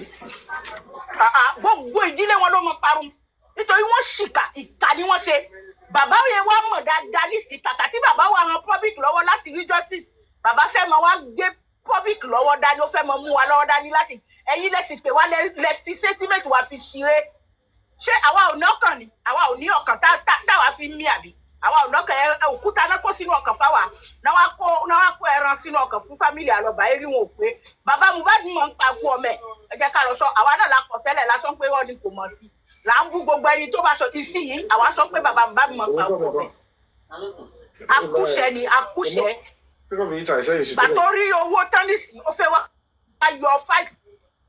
yọ fásitì tó ní tẹ́lẹ̀ ó fẹ́ wá yọ fún wa ó lè yọ fún wa pọ́bíkì ju gbogbo wọn lọ gbogbo fámìlì wọn tó bá kó wọn jọ wọn tó yẹ tí pọ́bíkì jẹ pẹ̀lú ògbọ́lọ́ pọ́bíkì máa gba justice fún ọmọ yẹn lọ́la láìláha. bẹ́ẹ̀ni ó máa tiẹ̀ ó tiẹ̀ ti dé tán ẹ máa wò ó ti. owó tà fún wọn owó tí pọ́bíkì ò dá fún wọn mọ́ káwọn ṣe àpà àwọn àpà fámìlì ẹlẹ́ṣẹ̀ bàbá Mohbad mọ̀ ń pẹ́ orúkọ ẹ̀ ò lè jáde lásán ìyá ẹ̀ ò lè mọ sọ pé òun ló ní kán wá pa ọmọ ẹ̀ lásán ìkankan wà ń bẹ̀ wọ́n fún Wùmí ní petition bàbá mi bá ní pé torí kí ni wọ́n fún petition ìyàwó ọmọ tòun ni bí Wùmí tó bá rí ibi tí Wùmí fẹ́ sọ̀rọ̀ gidi àmọ́sẹ́ kò lè kọjú mọ́ mọ̀ ẹ̀ wọ́n lè gbé wọn papọ̀ kí bàbá mi bá kọjú mọ́ Wùmí òye yìí tó kú di ọwọ́ ó di ọwọ́ yẹ̀yẹ́ tán jọ ń ṣe lérí lọ́tọ̀ọ̀tọ̀ lérí afẹ́fẹ́. àní tó tẹ̀ fi ń tákù mi tó kọ́ àwọn ó sì yé mi lẹ́nu nítorí kíyàn sọ pé kíyàn dìde fún ẹ láì ṣe ẹni tí lè gé sí kó fi ẹbí tiẹ̀ lẹ̀ kó fi ilé tiẹ̀ lẹ̀ o mọ rí ẹ̀ mọ́ra rí ẹ̀jọ́ ní ìkankan papọ̀ kò gbàyàwó ẹ̀ rí ò gbàyàwó ẹ̀ rí ó dìde kó lóun fẹ́ bá ẹ wájọ́ sí ìsọmọ ẹ̀ kó ajẹ́pẹ́ nìyẹn ló fẹ́ mọ tákù ajẹ́pẹ́ òdodo tẹ́nìyẹn fẹ́ wá yẹn ọwọ́ bàbá Mohbad ló wà. àwọn kan dẹ̀ jókòó tí wọ́n bẹ̀ wọ́n dẹ̀ ń ṣe ẹlẹ́yà wọ́n ń ṣe ẹlẹ́yà wọ́n níyà. wọ́n dá ẹ̀ṣẹ̀ báyìí. àjọ eríbú náà ń dá kalẹ̀ sínú àpòlòbó fún wọn níjọ́ tọ́lọ́run bá fẹ́ ṣíkúra ẹ̀ fún wọn á yà wọ́n lẹ́nu wọ́n ṣe bíi pé ká ló bá lo àbọ̀ ń bọ̀ kò sí nǹkan tí wọ́n gbé. àwọn yẹn síbẹ̀. ẹ káàsán. Good afternoon. Good afternoon. Ẹ káàsán. Nǹkan tí mo kàn fẹ́ sọ pé they are only jealous, sir. This is my other TikTok account. Tí mo fi máa lọ ń jalè. Ẹ káàsán. Expander ẹ káàsán. Anu plus. Yeah, the thing is that, sir. Sir. Yeah, wọ́n wà á ṣe wà lọ́sípítù. Ọlọ́run á fún ọ lálàáfíà. Àmín sir. The thing is that àwọn tó wà nílé níjọ́ tí Mohbad kú wọn ò ní issue pẹ̀lú wọn. Àwọn tó wà níbẹ̀ ní 24 hours 72 hours. Ṣé ẹni tó wá ń bá wọn wá justice ló wá ń face? So they know what they are doing. It means pé there is something hidden tí wọn ò fẹ́ kí a mọ̀. There is something hidden because they know if you know, the whole world will know. So that is why they are trying to push you out of it, just to shield the whatever they have covered. So that is just my submission for now. Thank you. Thank you.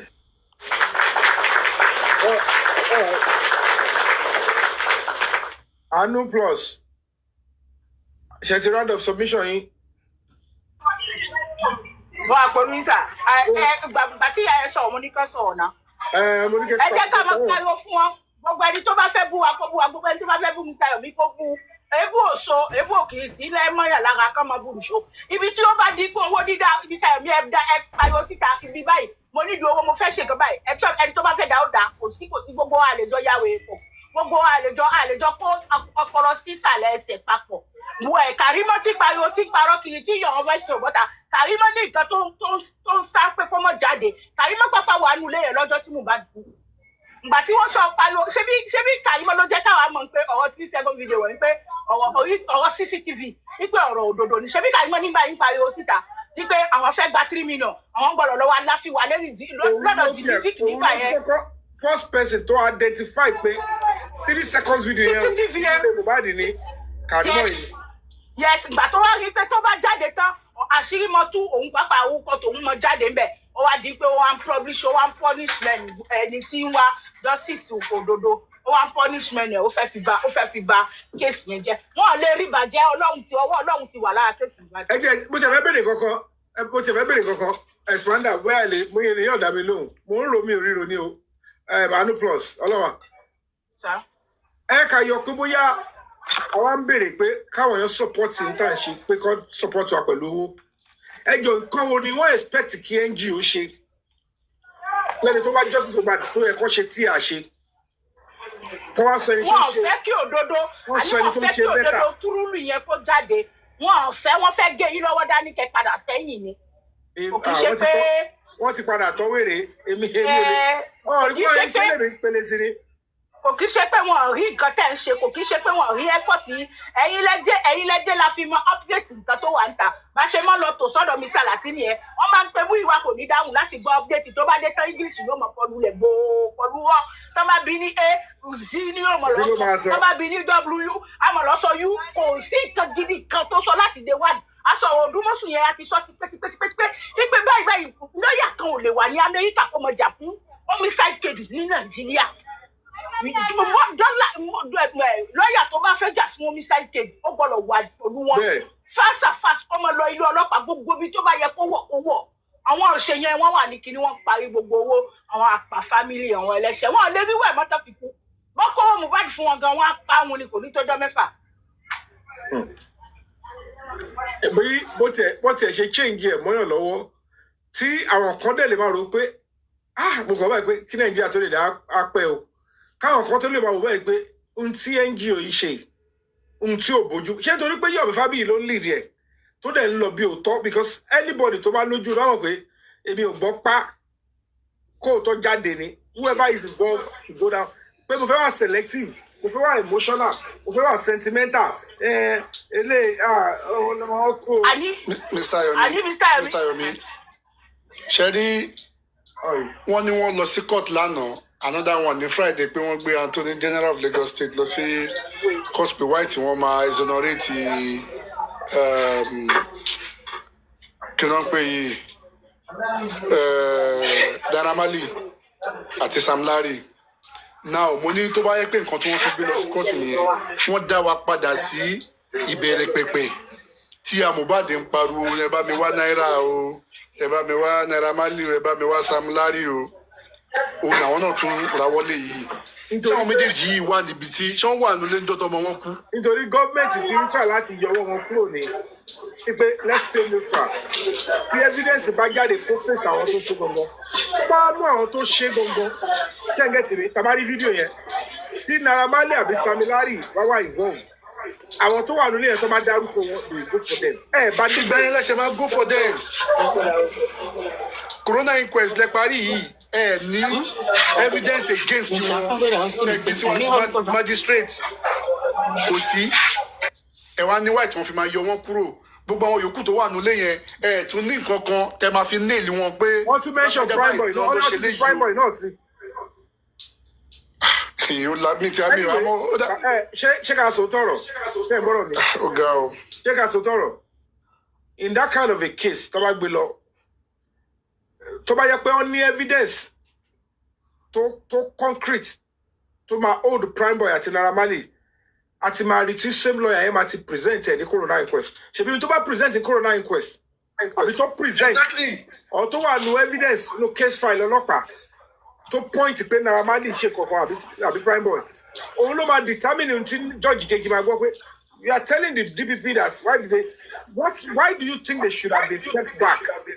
Kini investigation ọlọ́pàá àbí tó wà ní investigation tẹ́yìn ṣe lọ sí corona inquest tẹ́tí ní chance tí ẹrù pé wà lẹ̀ maybe they have something.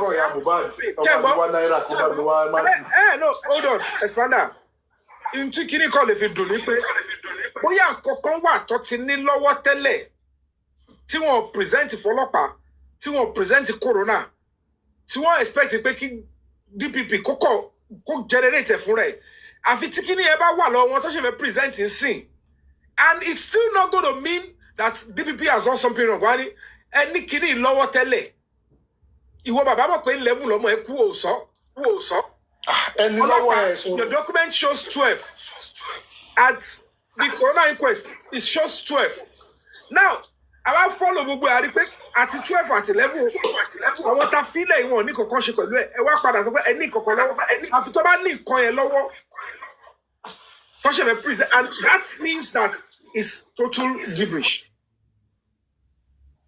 So àwọn tó kójọ yẹn they know why àwọn tó assemble jọ yẹn ẹlẹ́dàá Mohbad mọ reason tó ṣe kó àwọn yẹn jọ irinṣẹ́ irú ọwá they have to be there.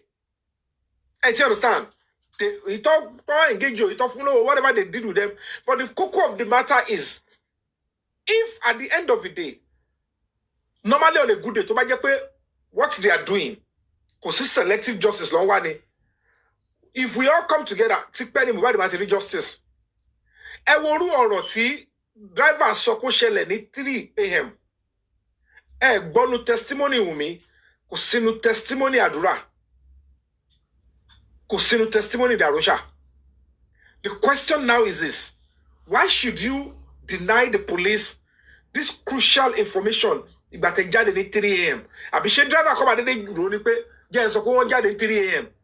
only any judge or any law enforcement that driver you call it didn't rule. Koni pe won ko ji won abo ní 3 a.m. And tó bá lọ bèrè lọ́wọ́ security. Ṣé mọ́tò ìjáde ní 3 a.m. lóòótọ́ padà? This particular car, wọ́n bá bẹ̀. Even a witness will say, yes, I was on duty. 3 a.m. Mọ́tò kúkú pọ̀ tó rìn. Wọ́n rush jáde, wọ́n dẹ̀ rush wọlé padà. So, question now is this. Police are investigating homicide case. And then he bleed ní 3 a.m. Bleed gan. Kí ló dé tẹ́ sọ information yìí fún ọlọ́pàá? Kí ló dé tí gbogbo èyí tẹ́ wá sí corona tẹ́ mẹ́nubà? So that we can be able to know. My network is bad. Can you guys hear me? No, your network is okay. We can hear you. Okay.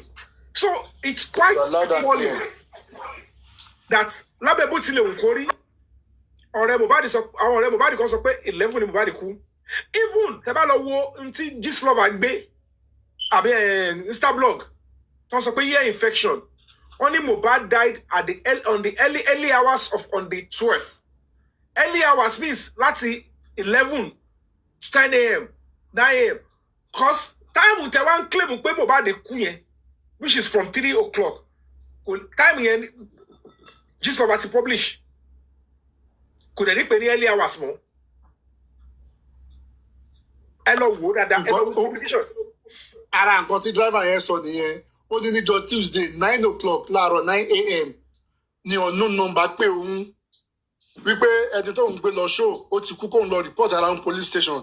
Ìgbà tó di 12 noon on Tuesday, same Tuesday, ìkan náà family ń pè òun bẹ́ẹ̀ ó ní sáà ní brother ń kàn pé òun kóun lọ wo Facebook. Do you want this to hear this and see this kind of investigation? Òun dẹ̀ rí on Facebook pé wọ́n ti announce pé Mohbad ti kú. Nọ́ọ̀sì tẹ wá fẹ́ prosecute yìí, nọ́ọ̀sì ní ìjọ 2:30 p.m. Lòun ṣẹ̀ṣẹ̀ débẹ̀. Lòun ṣẹ̀ délé Mohbad láti lọ treat ẹ̀, come on. Lọ́yà dẹ̀ wà ń bẹ̀. The question is. Lọ́yà dẹ̀ wà ń bẹ̀. Ó gbọ́ nǹkan tí driver sọ. Ó gbọ́ nǹkan tí nọ́ọ̀sì ti sọ tẹ́lẹ̀. Wọn ò raise objection my lord. Ọ̀rọ̀ yìí ti yàtọ̀ bá gbé nọ́ọ̀sì padà wá. Kò sí gbogbo yẹn ń bẹ̀. Ṣé yẹn tiẹ̀ tún dùn yìí? Mr. Block to tell us who gave you the report that Mohbad died of ear infection and that he died in the early hours of Tuesday. Early hours is in the morning. Yeah. Nǹkan tá à ń sọ ni àbáyín jà, àbáyín sọ anything. Ẹ máa ṣépè, ẹ máa bèbú. Ṣé nǹkan tá à ń sọ yìí ṣé rọ́ ni? Mikey, they are so shameless that they cannot even understand that trying to even attack a bit of NGO, but whatever it is, we have delivered more than what we are even given stuff to. But the fact remains that if we thought Sherope attacking Yomi Fabiyi will actually achieve a goal for them. I want to believe what she so good dot ton so. O si ya emi lẹ́nu. Oni tí ariwo ajá tí ó bá lè mú olè, a sì jóni lélẹ̀. A jóni lélẹ̀. Ó sì sàn ju àwọn tó ń jókòó tí wọ́n ṣe kankan tọ́kọ̀ ẹ pé criticism lọ́kọ̀ fẹ́ bá ṣe. Àti ìjọba o, àti activists o, àti they just want to create a division. Àwọn kan dẹ̀ rí pé àwa kan ti kìíní kan, ta ló bá yín ṣe faction? Ta ló bá yín ṣe fracas? Ta ló wà ní gbogbo sàáwùdọ̀ títẹ̀ ṣe yẹn? Ta ló ráyè gbogbo pátápátá yẹn? The only reason I have to come on social media and to engage the people because ẹ̀yàn kan ò kí ń jà wá dé. Ẹ fẹ́ gba glory, ẹ rò pé glory lèmi wá wá. No! Agbọ́n tèmi ti lómi ńlẹ̀ ilé ṣe fẹ́ lórúkọ. Ó jìnnà síra wọn bí wèrè. Orúkọ tèmi bá dẹ̀ ní ẹ lè bàjẹ́ láti fi lórúkọ tiyín. Torí ẹ mọ bí mo ti ń bá rìn àjò mi bọ̀. Ẹ kàn ń ṣẹlẹ́yàmọ́léyà ni. Ẹ wo gbogbo nǹkan tá ti ṣe káwọn kan máa rò pé tí ò bá sí èmi lágbájá ò ní lè jẹ. Ẹ jọ̀wọ́ ẹ má sọ bẹ́ẹ̀ mọ́. Mo fọlọ́ ọba búra.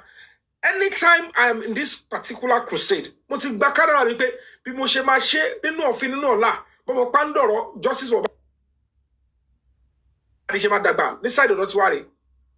Tí n bá ti ní any reason to say I need support from the public, I will come out. This issue of lawyer, Expander, whether it was a trap, whether they use it wrongly, whether they kill it, I don't know. No, Sherry, the issue of lawyer, yeah. ẹ̀tanú ni wọ́n fi pa. And I've said this ní ọ̀dọ̀ olórí ẹbí. Yes, so Eddie 20 corona inquest yẹn sorry father wọ́n ti rò pé corona adẹ̀sọ́tọ̀ yẹn fún wọn ti pẹ́ wọn fẹ́ gbọ́. Go on my brother. You see, I've said it ní ọ̀dọ̀ olórí ẹbí 2 weeks before ká tó sọ̀rọ̀, even 3 weeks before ká tó gbé ọ̀rọ̀ lawyer jáde finally from most of the platforms gbogbo wọn náà sọ we need a public lawyer. Out of outcry yẹn ló mú Tẹ́ni ọmọ ológun náà gbégbèsè ìkan lọ́dọ̀ wọn tí yẹn gbowó tó sá lọ tí ò padà wá fún wọn ní report. And afterwards I knew couple of people that called me pé ẹ jẹ́ ká jẹ́ kí gbogbo àwọn host parapọ̀ kí wọ́n lè ká lè gba lawyer public lawyer kìnnìkan and àwọn host wọn fẹ́ bára wọn ṣiṣẹ́ again. Okay. And now, some of those who are calling me, myself and some of people, we now said, okay, let us look into this issue. Since today, everybody don't paru, everybody won't believe we need public lawyer. And at this point, Break the Silence Foundation man so look, I have my lawyers, I have everything. Then, when you think paru public lawyer, tabani public lawyer, I join Break the Silence Foundation at lawyer. So anything, that public lawyer will come out to give us updates and, tell the company compromise in our méjèèjì.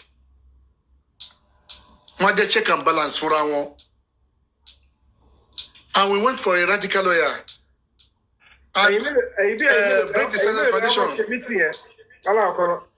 You might not mention names, but how many of you? Yeah, about 8 of us. About 8. And like I said, I to conclude ọ̀rọ̀ yẹn ó ti dé 80% ká tó involve Break the Silence Foundation. And why did we involve him?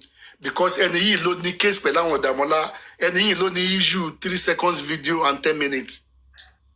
And I repeat, at that point in time, we are getting nothing out of Corona inquest. Òun náà ló padà fojú wọn yìí, nothing out of Corona inquest. And we now thought, before let me just put a kind of a caveat there. Normally, something is supposed to come out of the Corona inquest. To my get people and the Corona inquest is standard. Yeah, it's a beautiful you see, tool of justice. Break the Silence Foundation. Mo ti bèrè àwọn question kan bí báyìí. These are the things tó yẹ kí wọ́n tender ní Corona inquest. Ṣé wọ́n tender ẹ̀? Even our own lawyer, Baba's lawyer. But as a public lawyer. Wọ́n tender ẹ̀. Bàbá náà wọ́n rẹ́ jẹ́. Ẹ ló sọ pé ibú our own lawyer o, is Baba lawyer o. Ẹ̀wọ̀n náà mo ti wá padà sọ pé Baba lawyer. Òun náà mo sọ pé Baba legal team. Yeah. Bàbá yìí lóun rẹ́ jẹ́. Àtúrẹ́ nìkan tó second ẹ̀ nínú family wọn, family ìyàwó wọn, ìyá Mohbad. Pé àánú mo sọ mi, ó tún fi ìyá Mohbad jẹ́rìí pé mo sọ fáǹtì mi pé báwo lè jẹ́ ṣe máa pọ̀ tó yìí. Evidence nìyẹn. Ṣé bàbá wọnúlé yẹn, ó rẹ́jẹ̀ yẹn nulé yẹn, bàbá ní yes. Ìgbà wo ni ìyá Mohbad àtàbúrò ẹ̀ wọnúlé táwọn náà rẹ́jẹ̀? Àmọ́. Bọ̀ ṣé wọ́n sọ pé àwọn rẹ́jẹ̀? Ìkànnì wọn lòun rẹ́jẹ̀ tòótọ́ ó tún fẹ́ gbọ́n ẹ̀ṣẹ̀ rí. These are the lead tó yẹ kí legal team kí wọ́n gbé síwájú magistrate kí wọ́n wá fi kí bàbá wa sọ̀rọ̀ lóòótọ́ mo rẹ́jẹ̀ ibi báyìí mo ti rẹ́jẹ̀ báyìí láṣọ yẹn ṣe rí. Kò bá ti help ọ̀rọ̀ tí driver yẹn sọ. Ó máa help. As at that time, magistrate yẹn á lè sọ pé okay gbogbo àwọn tó wà nulẹ̀ nígbà tí bàbá rẹ́jẹ̀ yẹn wọ́n á lè pe gbogbo wọn jáde. Gbé yẹn jáde as evidence. Torí ẹ̀ la ṣe ni pé tó wáyé pé public lawyer ni. Now, kì í má tún dá ìbá. Any justice tí ó bá ti kọjá pé kí wọ́n bring money down. I don't think that Baba would want holistically. Now, yeah. The girl is So, like, if I'm going down, public lawyer. Now, we now said, okay, give the chance to public at the moment. Taba wo 3 seconds yìí. Dàmọ́lá ti sọ kì í ṣe pé bóyá impersonation ni common sí yìí. Dàmọ́lá ti jẹ́ ó ti converse verbally wípé òun lòun chat ó dẹ̀ ti sọ verbally wípé òun ti delete evidence. These are new lead. Tí lawyer bá tá bá bẹ̀rẹ̀ case láti bẹ̀yẹn again gbogbo bí yòókù yẹn a máa tọwọ́ bọbẹ̀ wọ́n máa pè wọ́n jáde.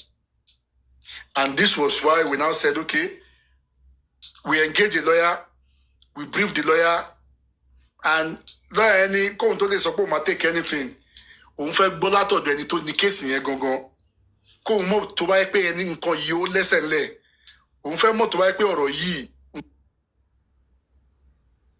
nǹkan táwọn lè fight for or tó nǹkan tó máa sọ pé ká gbàgbé ni. And that was where we invited the Break the Silence Foundation to come and speak to the lawyer pé okay nǹkan tá a rí rí nǹkan tó wà ńlẹ̀ rí. And after they both spoke, the lawyer now said, yes, it's a good goal. It's a good fight. Yeah. The lawyer said, from this, we can get what we need. One, ọmọ tó lóun delete the evidence lásán is a criminal offence. Ẹni tó ti yá bọ̀ fídíò yẹn sọ́wọ́ after tí mo bá di kúkú tó ta fóònù yẹn wọ́n á gbé. And this is what we are saying. Tí wọ́n bá dẹ̀ kó gbogbo àwọn yìí, meanwhile, 3 seconds video yìí, àwọn wo ni wọ́n sọ pé wà ń bẹ̀. Fúnra àdúrà ló sọ pé Wùnmí wà ń bẹ̀, àtẹ̀gbọ́n àti Zomo. Tí wọ́n bá gbé gbogbo àwọn tí wọ́n dárúkọ yìí, tí wọ́n bá invite wọn, kì í ṣe pé wọ́n arrest wọn o, invitation ni, because wọ́n invite wọn láti gbọ́rọ̀ wọn ni. Tí wọ́n bá invite wọn, then a lot will come out from this thing. Ìgbà tá a dẹ̀ rí pé lawyer yẹn sọ pé it's a good fight, then we can take it up. Làwa síta pé a ti rí lawyer àti gbogbo everybody ń canvas fún kí la máa gbọ́ nígbà tí o ti ń ṣe àwọn ni wọ́n gbé jáde nígbà tí o ti ń ṣe ọ̀dọ̀ wọn ló ti emanate. Everybody say ọ̀rọ̀ lawyer tún kọ́ ló kàn ní ìsinyìí ọ̀rọ̀ lawyer kọ́ ló kàn nù bóyá come on. Even last week ẹ̀yin lè ṣe ń pariwo public lawyer káàkiri how come tí gbogbo yín wá sáré turn away ṣó mi pé ẹ̀ ń sọ̀rọ̀ yẹn lórí àwọn ni ẹ̀ fẹ́ ṣe or what? Like I will tell you, I strongly believe you, but immediately my decision to support that kind of initiative is because I am not a selfish person.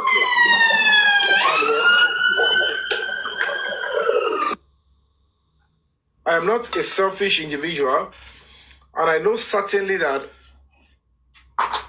I've got lawyers working with me.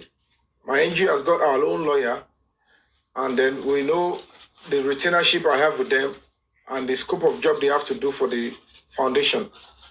But of course, just like he's a good lawyer, NGO lawyer will tell you, I can't work for the public in this particular matter. We can't do public, coming to give the public, no.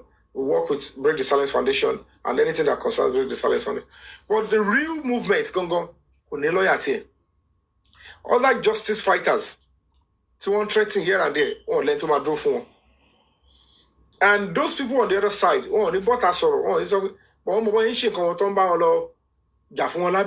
same set of lawyers, at a point, because they were speaking to both of them on the same side. Look at our pants. A lawyer can one sort of how before a meeting here. Nígbà tí 3 seconds video kọ́kọ́ ṣẹlẹ̀ gbàrà tí àwọn àdúrà máa ṣe press conference ṣebí lawyer Wùnmí ló wá sọ̀rọ̀ fún wọn. Ẹ lè imagine. Ṣebí lawyer Wùnmí ló wá sọ̀rọ̀ fún wọn. Ẹ gbórú dọ̀tí yẹn. So àwọn ní lawyer tó ń jáde for everything fún wọn. Lawyer Wùnmí tó yẹ kó ti competition against àdúrà àti Dàbọ́lá. Again wípé o bà orúkọ client òun jẹ́ òun ló tún wá dúró fàdúrà. So what are we talking about? Expander, sir.